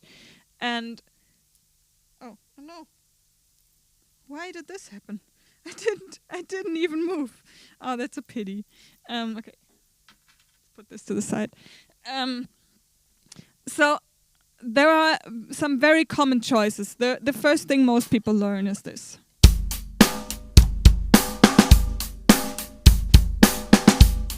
Like, this is the first drum fill usually that most people learn. It's really short and sweet. Then you can make it longer.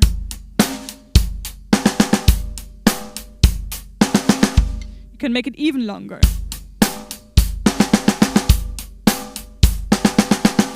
And then these fills they always end on the 1. So you have to start them earlier if you want to make them longer. You have to start them earlier. Then you can start distributing these strokes among the toms. And these are kind of like the basic choices, like the most obvious choices that anyone would choose.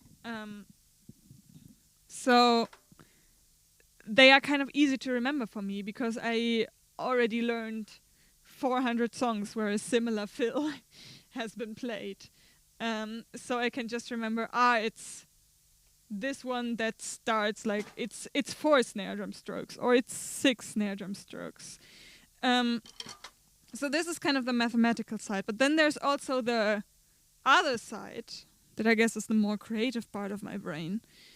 And this brain is somehow really good at remembering da da da da da da da da da da da da da da da da da, just random rhythms. That also sometimes they have a melody to them, right? If I do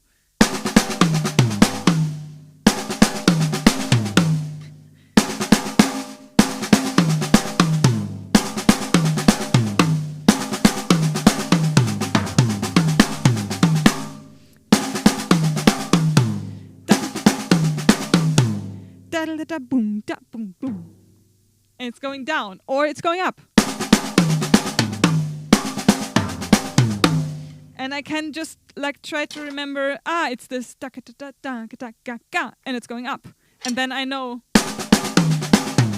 And I don't have to be like right, left, left, right, right, left, left, right, left, tom, right, left. You know, it's like at some point, basically I think this is what anyone has to achieve who wants to remember a lot, is to remember melodies, because our brains are really, really good at remembering melodies. If I would now play you the theme song of a series you watched as a kid, I don't know, then you would probably remember it. If I would now play the theme song of The Muppet Show, maybe most of you have heard it at some point.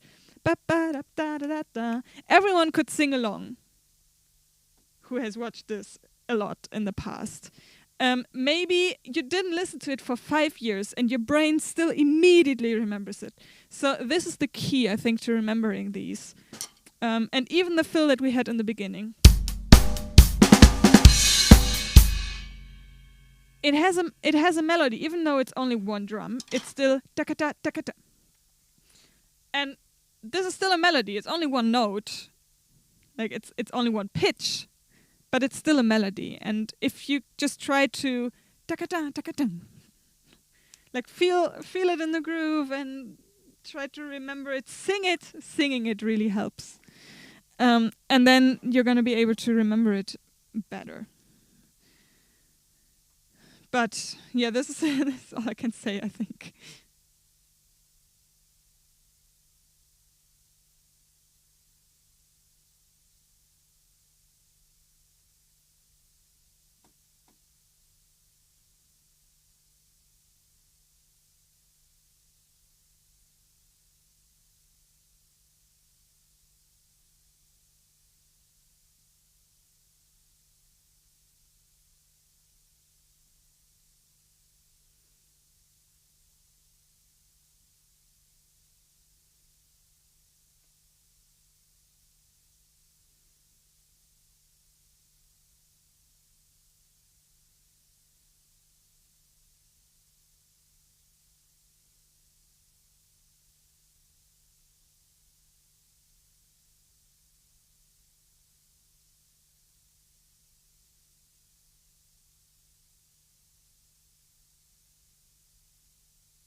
I think another thing is like just there are different layers of remembering, right? The first step is to remember the form.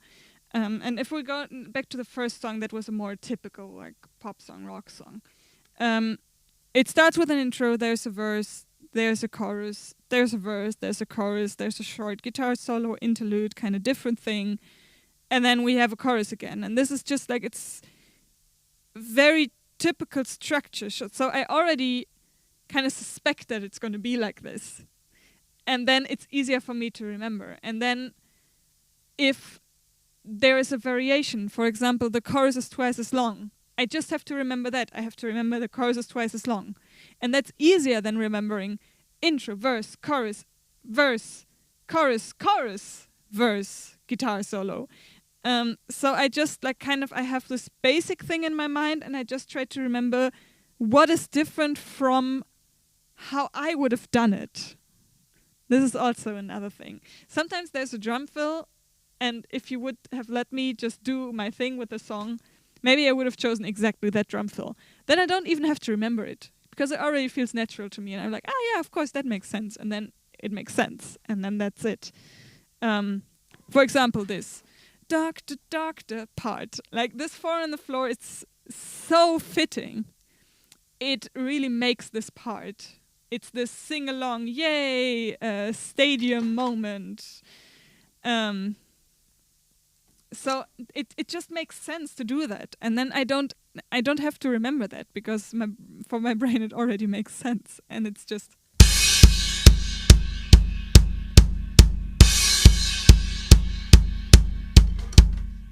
And then I know, it's the fill from the beginning again.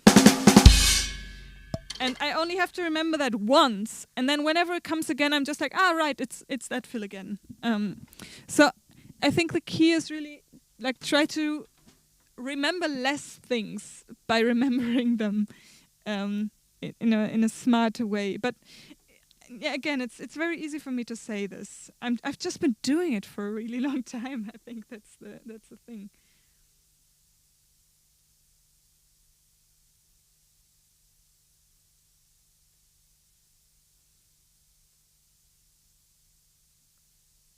Yeah, so the link to the stream is supposed to be shared only on Patreon and on the channel membership. If someone posted it outside of that, I mean, I'm sure it wasn't it wasn't on purpose. They didn't know about that, and that's all fine. It's I mean, this can happen with an unlisted link, and it's all cool. But yeah, I would prefer if it just stays private. I might put it on private actually, and yeah, indeed release maybe an edited version, because this is getting a really long video. But I just like to have it in my hand. Yeah, what I like to keep for future people to watch and whatnot.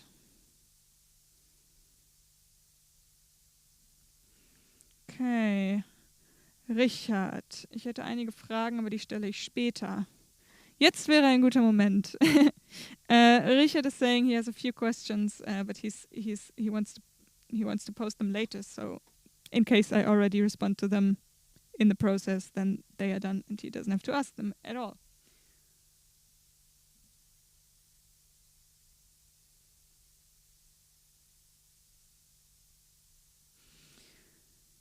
Okay, Kid B Drum says, I cannot help but listen to all instruments, distracting me from the drum parts. Also, drum parts for classic rock recordings often were not so emphasized, as was, for instance, Neil Peart.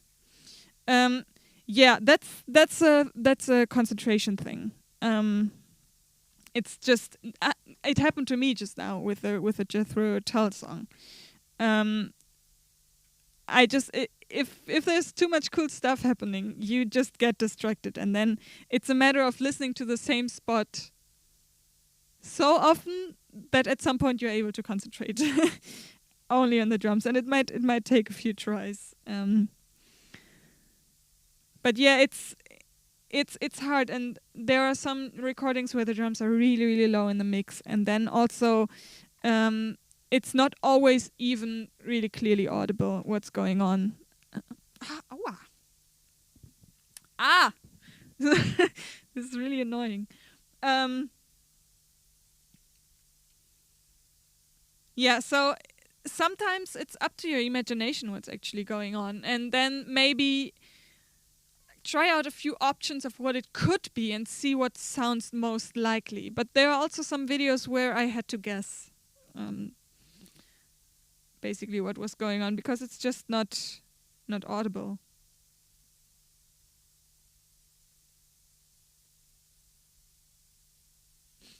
Okay, I'm at the question again. If I will remember a song indefinitely or not. I already did that.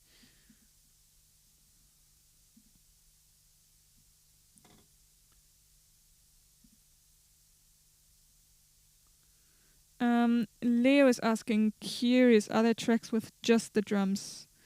Are you referring to the drumless tracks that I was talking about earlier? Like I can put a song into a software today and get just the drums extracted from it. It will not be perfect. And I never use this in order to learn a drum part, because usually all the details get lost in the process. But to start, it's definitely a way that someone could do, just to get the basic groove, to listen to the drums only. Yes, for sure. It's possible. I don't like it because I like to listen to the full picture. Also, it helps to remember the drum part to have the other instruments, because then you have orientation.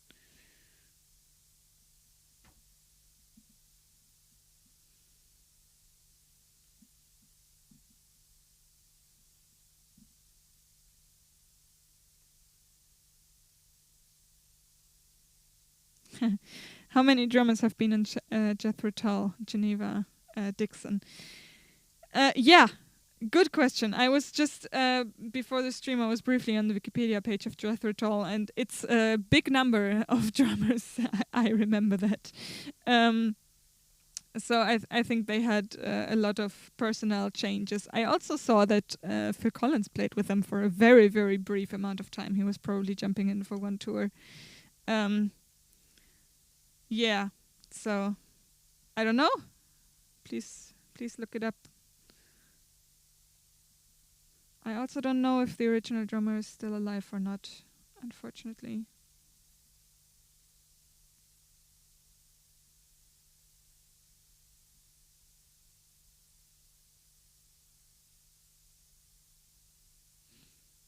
Okay, Randy N. Finger is asking, what size sticks do you use most of the time? This changed through the years. Right now, I'm a big fan of the most classic pair of sticks you could ever find. These are the sticks that most people start playing with. It's the Vic Firth Hickory American Classic 5A, indeed, like the most standard size 5A. Yeah, so usually the number, I think, is telling you the length of the stick, and the letter, the A, is the thickness. But no, that's also not true. The 7As are thinner, but also longer. But then there's 5Bs are super thick. I'm not sure how the system works. Like the 5As are the most standard ones. And I used to play maple sticks for a while. They are... Like, it's just a different kind of wood. It's less dense, so the sticks are way lighter, and they also have a bit of a lighter sound, not as powerful. And these work really nice for jazz. I played them for most of my time at the RTS, but then I got back to just the standard 5As at some point, and now these are the ones that I use. It might change again in the future.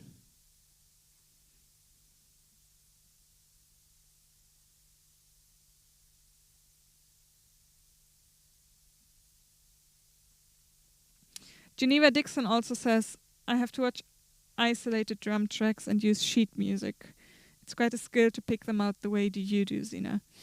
Yeah, I mean, I developed this over a few years, and there's nothing wrong with getting help from other sources, or using sheet music, or checking out other drum covers, or if maybe even finding isolated drums on YouTube. That's amazing. If you really want to learn how to pick it out of a finished song, then maybe use all of these tools, but then as the last step, also go back to the original recording and try to listen to what you already know is going on then.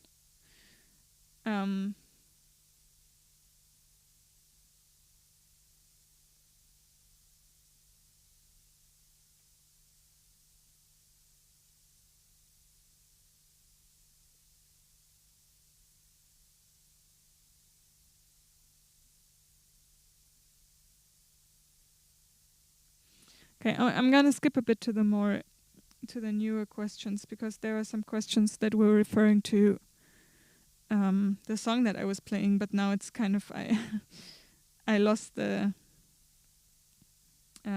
context. So I'm just gonna skip to the bottom.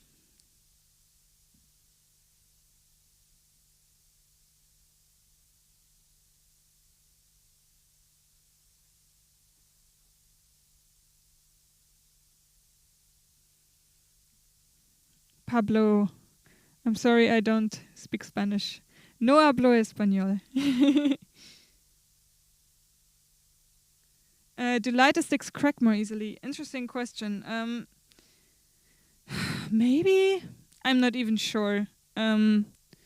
Because usually I use the lighter sticks to play the lighter music, and so they don't crack as much. And when I play heavier music, I use the heavier sticks, so they kind of like crack similarly, you know. So, but probably you're right. If I would use lighter sticks for the heavier songs, they would crack more easily. Claudio asks, "Are you going to play more jazz in the future?" I hope so. It's really a lot of fun. Especially playing it live and with other people. What doesn't work so well for jazz music is the stuff that I'm doing right now with rock music. Just playing along to a recording, it doesn't really work that well, because for jazz a lot of the magic is happening in the moment with eye contact in the room, and also improvising and reacting on what the other players are doing. So if I now play along to a jazz recording, I can react on what the other players are doing, but they cannot react on my drumming because they already recorded their part in the past. So jazz is really, really fun to do with other people in the room, and everything that I learned about jazz helps me a lot whenever I do a live session with other band members, when I invite other people to play with me. Even if it's not jazz, it still helps me, because it's really nice to have the freedom to react to what everyone else is doing, and it also encourages you to listen to what everyone else is doing. So this is the biggest thing about jazz that I'm taking with me and using every day. But I'd also love to do some like traditional jazz in the future if the opportunity comes up. Sure.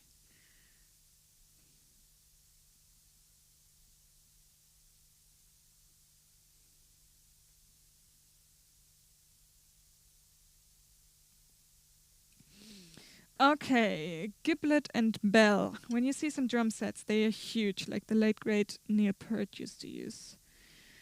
Do you see yourself adding to your drum set? Yeah.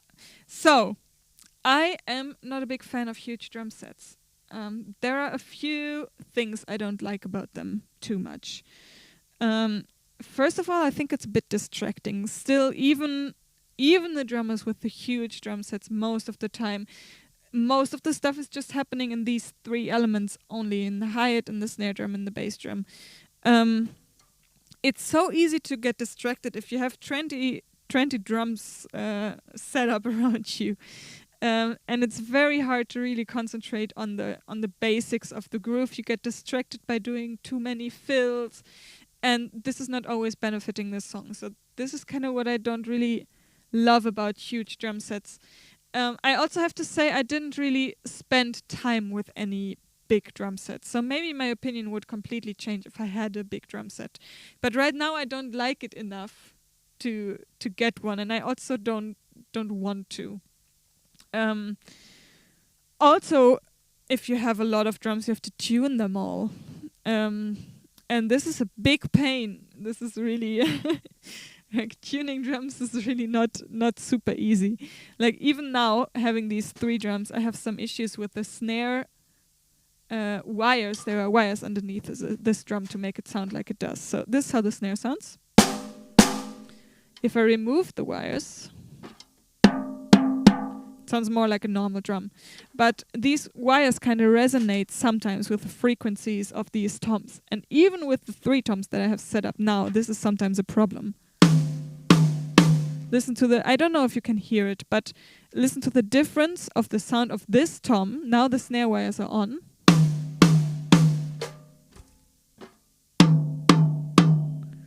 Yeah, I don't know if you can hear that, but in the room it's a huge difference. And you have to pay attention to this. Like when with every tom that I'm tuning, I have to pay attention that the frequencies are not too similar. And then with this tom as well, and with this one as well.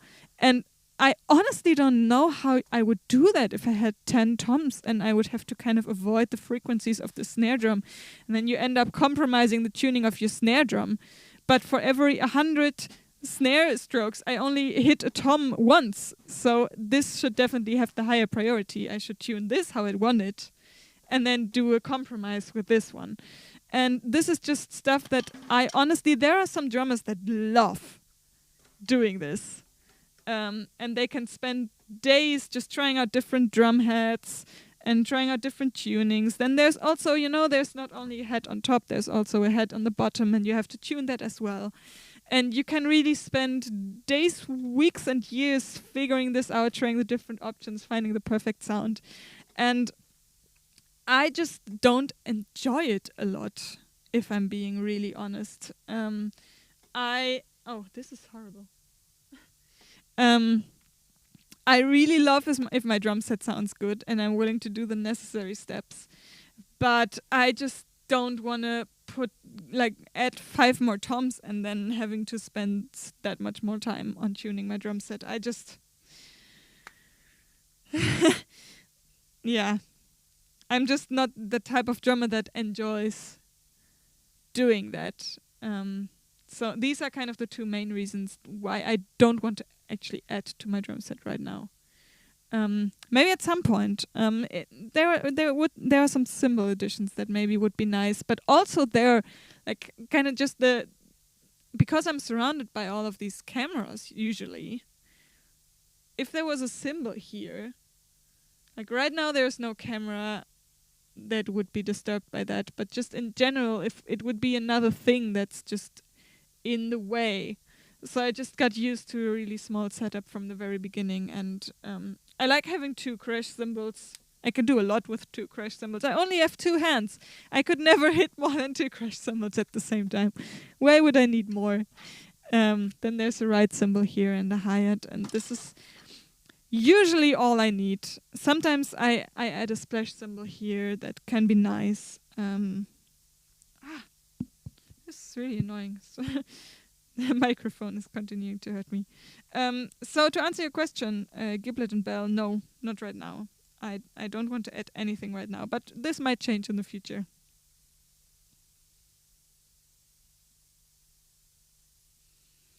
Brian says that he has been enjoying the live stream. I'm very glad to hear that. Thank you very much.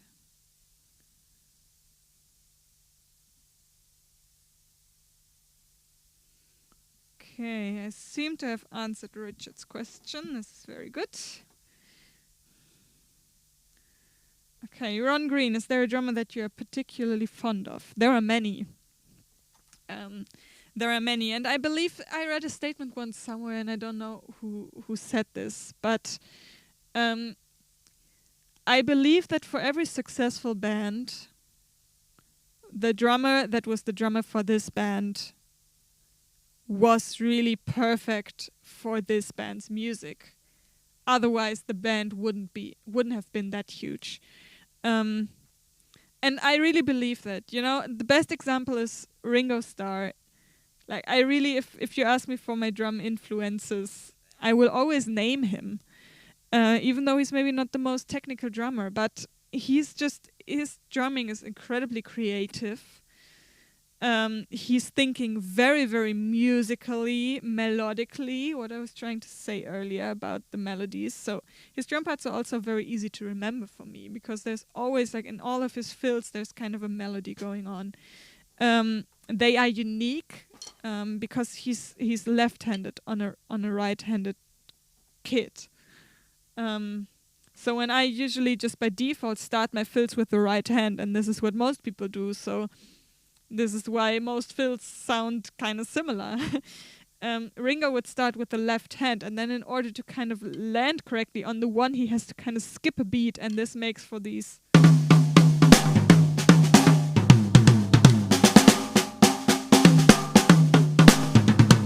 these kind of like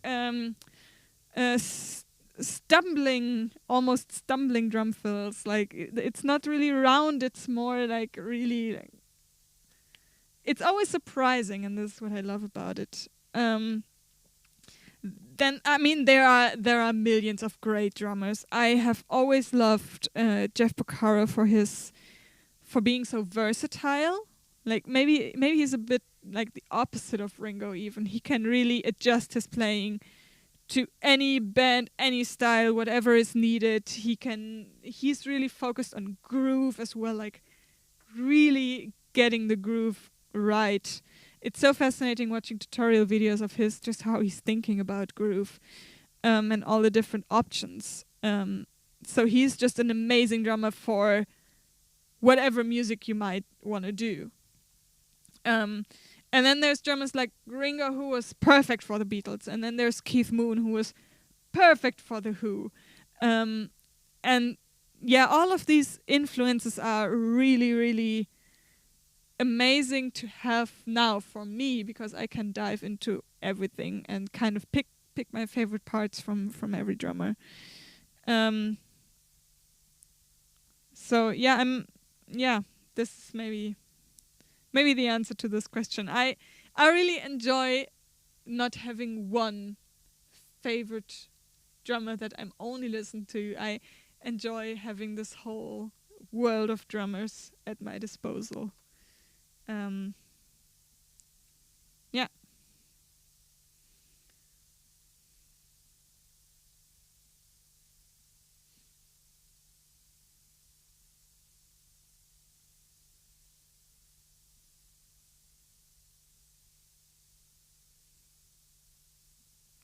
James Beckett is asking, can you just isolate the drum tracks, or do you need to hear all the instruments and vocals? This software that I'm using, it can just extract the drums from a song. So I put the song in, and then it gives you first of all the song without drums, and it gives you the drums only. And if you put these together, you kind of have the original song again.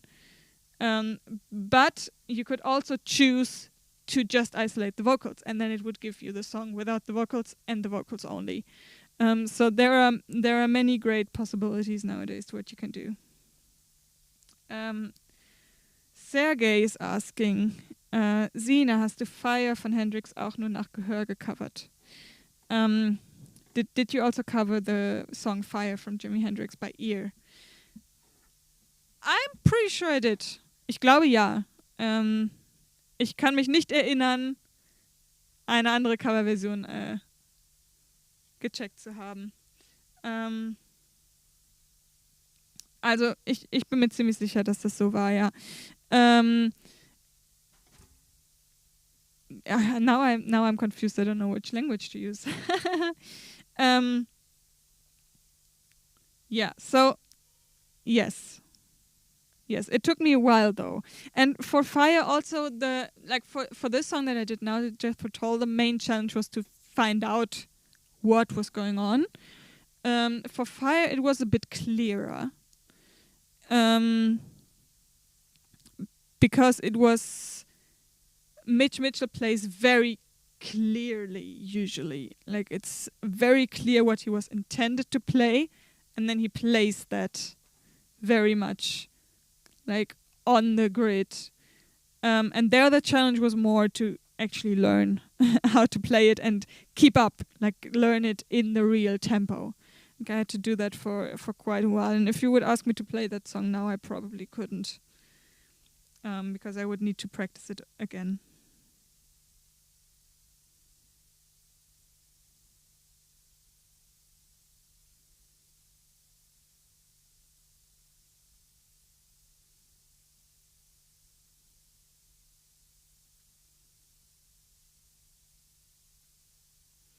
Okay, some more people are saying that they are enjoying the live stream.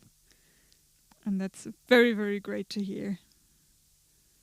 I'm very happy.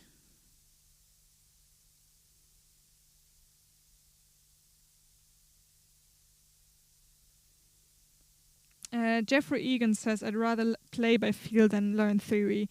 Yes, and this is also what I feel like. And this is also the more fun way of doing it. I totally agree. This is how I've been playing drums from the very beginning, and that's probably a big reason why I'm still doing it and enjoying it. But also it can kind of slow you down at some points, maybe. But it's a downside to this whole thing that I'm willing to accept. Because it's just like, it should be fun. That's the most important thing. And this is not a speed run.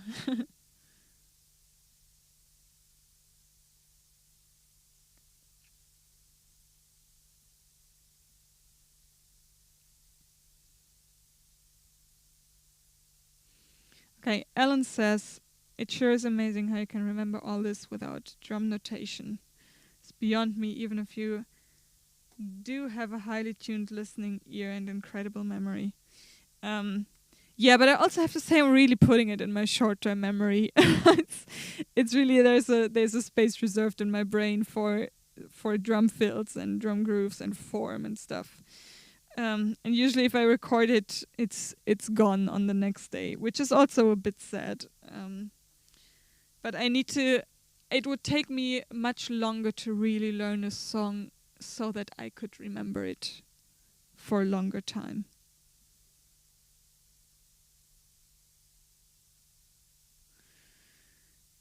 Eco-friendly. Can you enhance the drum in a recording in order to play it better? I guess I could, but I never did that.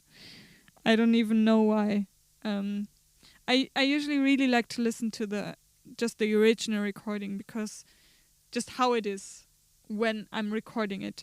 What you hear in the finished drum cover production is the drumless track with my drums. But when I'm recording, I usually just hear the original recording in my ear, because that helps me the most to really catch the vibe, catch the dynamic, and kind of play the song how it was supposed to be played.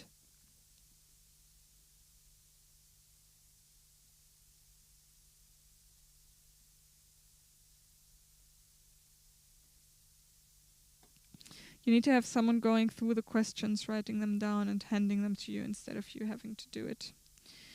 Yeah, that would be nice, but that also takes a lot of time of even more people. Right now I don't have the capacities to do that. But yeah, we'll see. This whole stream, I already said that it was a bit of an experiment. It took really a long time to get all of this set up, and even today we thought we were all set up, we thought it was good, and then it still took the whole day to get it to run, because there are just always technical difficulties. And this is just like, I have to find a way for this not to take that much time, not only my time but also other people's time, because there's really just a limit to what I can afford to have people do for me, you know. So this is why I really wanted to do this live stream today, also as an experiment to check how this all feels. I would really love to get some feedback on the learning the song part of the stream. For the questions, we sure need to find a better solution somehow. I think also still the live chat is the better way for you to ask questions and for me to really think about an answer and write it down. Because with me reading here, it's just like what you already said, I would need an additional person, and I just don't have that right now. So yeah, I'm still trying to figure out how to do these live streams in the best way. That's why I would appreciate some feedback, and I would really love to do this more regularly. But realistically, I'm not going to be able to do it monthly starting now. This is something that I really want to spend some time now figuring out how to do it properly, and I would love to start somewhere in 2026 to really get this a regular monthly thing.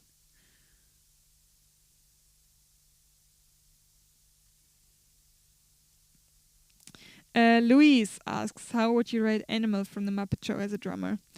I'm always amazed by Animal's performances, honestly. I don't even know which human is behind Animal's drum performances. It's probably maybe multiple different drummers.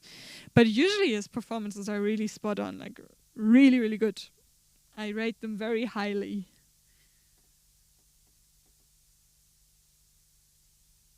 Richard asks, so much as intuition, do you find it hard having to analyze for us?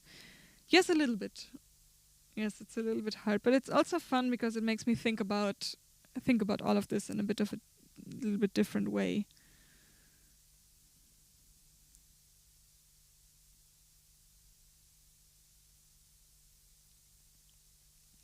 Leslie asks, "Hi Zina, by doing these songs, would it be easier with band members?"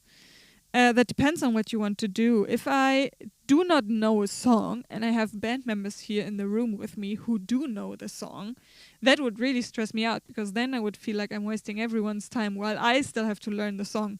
This is what you want to avoid in every band rehearsal. You don't want to be the person who doesn't know the song while everyone else already knows it. So you kind of have to prepare at home, figure it out with the original, play along, really get the form into your head, and then when you come to meet other people to play with you, that's when you should already really know your parts. So then you can start listening to the other people's parts and find out how you can best play together to make it sound good together. If you meet with people to jam or to improvise or whatever, this is totally different. Then you can go a little bit more unprepared and you can just see what happens in the moment.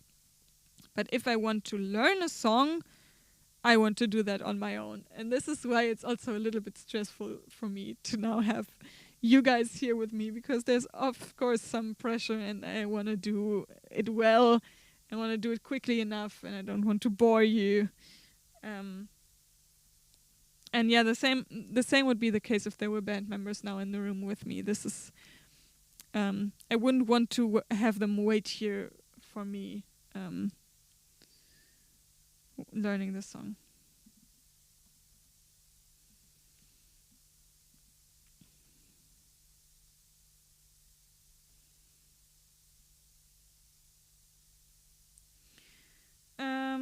Kid B drums. Some have the ability to feel developing muscle memory and then using the brain for processing to adjust, define on the fly.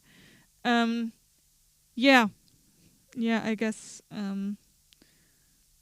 I've been doing it for long enough that I have this ability now. Muscle memory is also a big part of learning songs on the drums, especially now for me, going back to songs I've done in the past.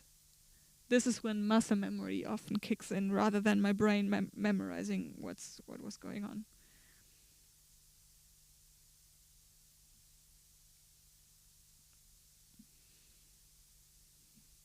Do people approach you on the street and tell you they started drumming because of you? No. I sometimes get comments of people saying that they started drumming because of me, and this always makes me very, very happy. I do hope that they are doing it for the love of music and for the pure enjoyment of it, because it's such a great hobby to have. It's also good for the brain. It's basically like learning a language, right? It's good for you and it's fun. So I always love if I can inspire people to do this. It happens very rarely that I get recognized out there in the real world, because my follower numbers do seem large, but if you distribute them all across the world, it's not enough people so that people would recognize me if I would be walking around. Also, I usually don't carry my drumsticks in my hand, so if you don't expect me, waiting in the line of the bakery, then you probably, maybe even you wouldn't recognize me if you would meet me, if you don't expect to meet me. Okay, I'm gonna do 3 more questions and then I'm gonna wrap it up.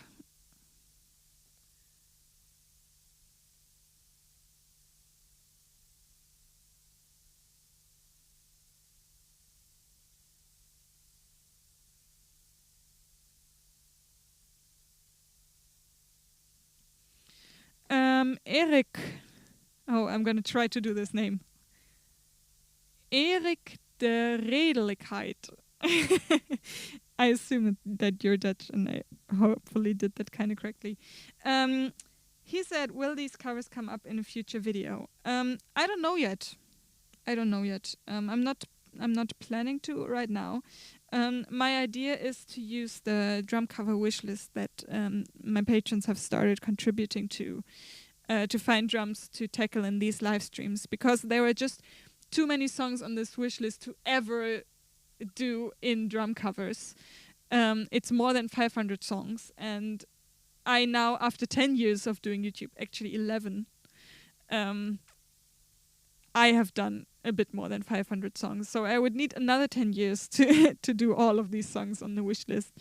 I also kind of have to keep the YouTube algorithm in mind when I'm choosing my song for the drum covers. So the live streams kind of give me the opportunity to play the songs that maybe are a little bit less known but interesting, that maybe wouldn't work as well on YouTube but are still interesting to you guys who want to find out what's going on in my head. So that's why I really like having the wish list and the poll on Patreon, like I did it now, to kind of see what songs I can tackle in the live stream. And yeah, I don't know yet. I don't know yet is the answer to your question. Marco asks, do you tune your drums by ear? Yeah, I do. When I set this room up, I tried to do it to have some like goal frequencies where I should tune my drums to. And it kind of worked a little bit, but then I had this problem that I was talking about earlier with the tom resonating with the snare drum, and then at some point you have to start just adjusting a little bit by ear. Yeah, so I mostly do it by ear. And now, because they are kind of tuned correctly-ish, if I now have to do a small adjustment, I do it all by ear, because I find it a bit easier than finding a rule to go by. There are also not really rules. Like tuning a guitar is much more easier than tuning drums.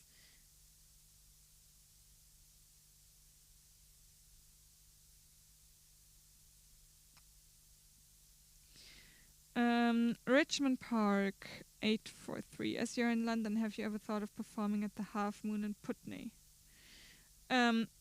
I do not know that venue. Is it a venue? Is it a festival? I do not know it. So no, unfortunately not. Was that 3 questions? I'm not sure. I'm gonna do one more.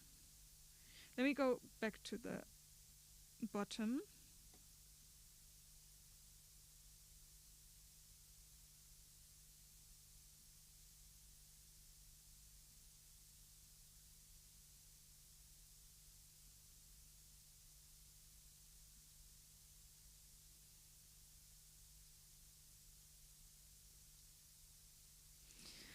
Gary asks, have you ever considered doing a collaboration with Latvia? I believe she's in England and Germany frequently. I don't know her. So no. I haven't come across her. I think maybe I have and I forgot. So yeah, I do get a lot of collaboration requests, and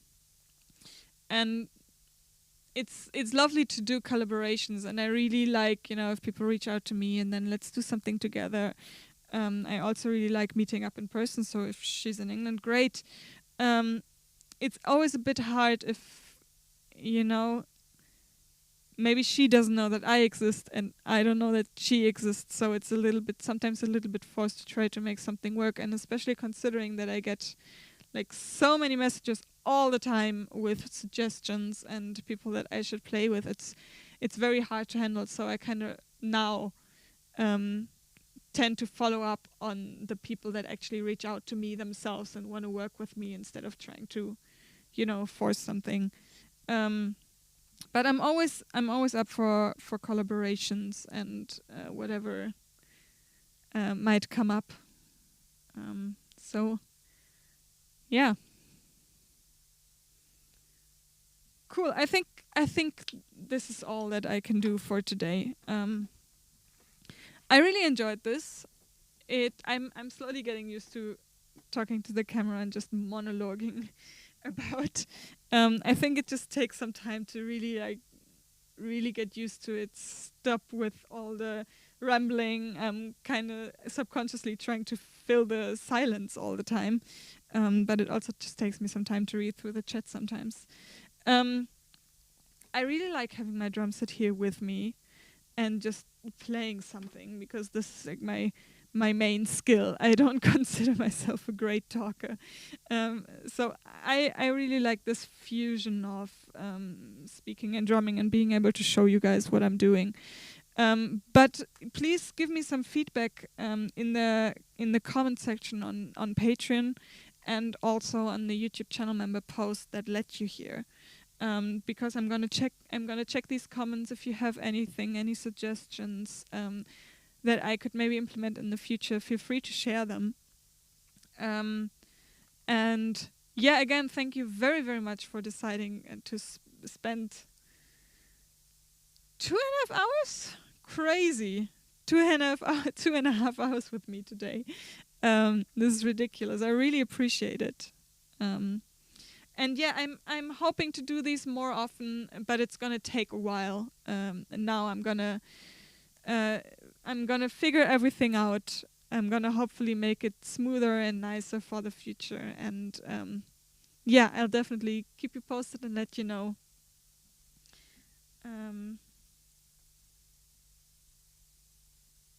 So yeah, thank you very, very much for joining, for being with me, and for supporting me to do all of this. It's really crazy that this is how I spend my time, and I really appreciate it so much. Thank you guys, and yeah, let's end the stream. I'll see you very soon.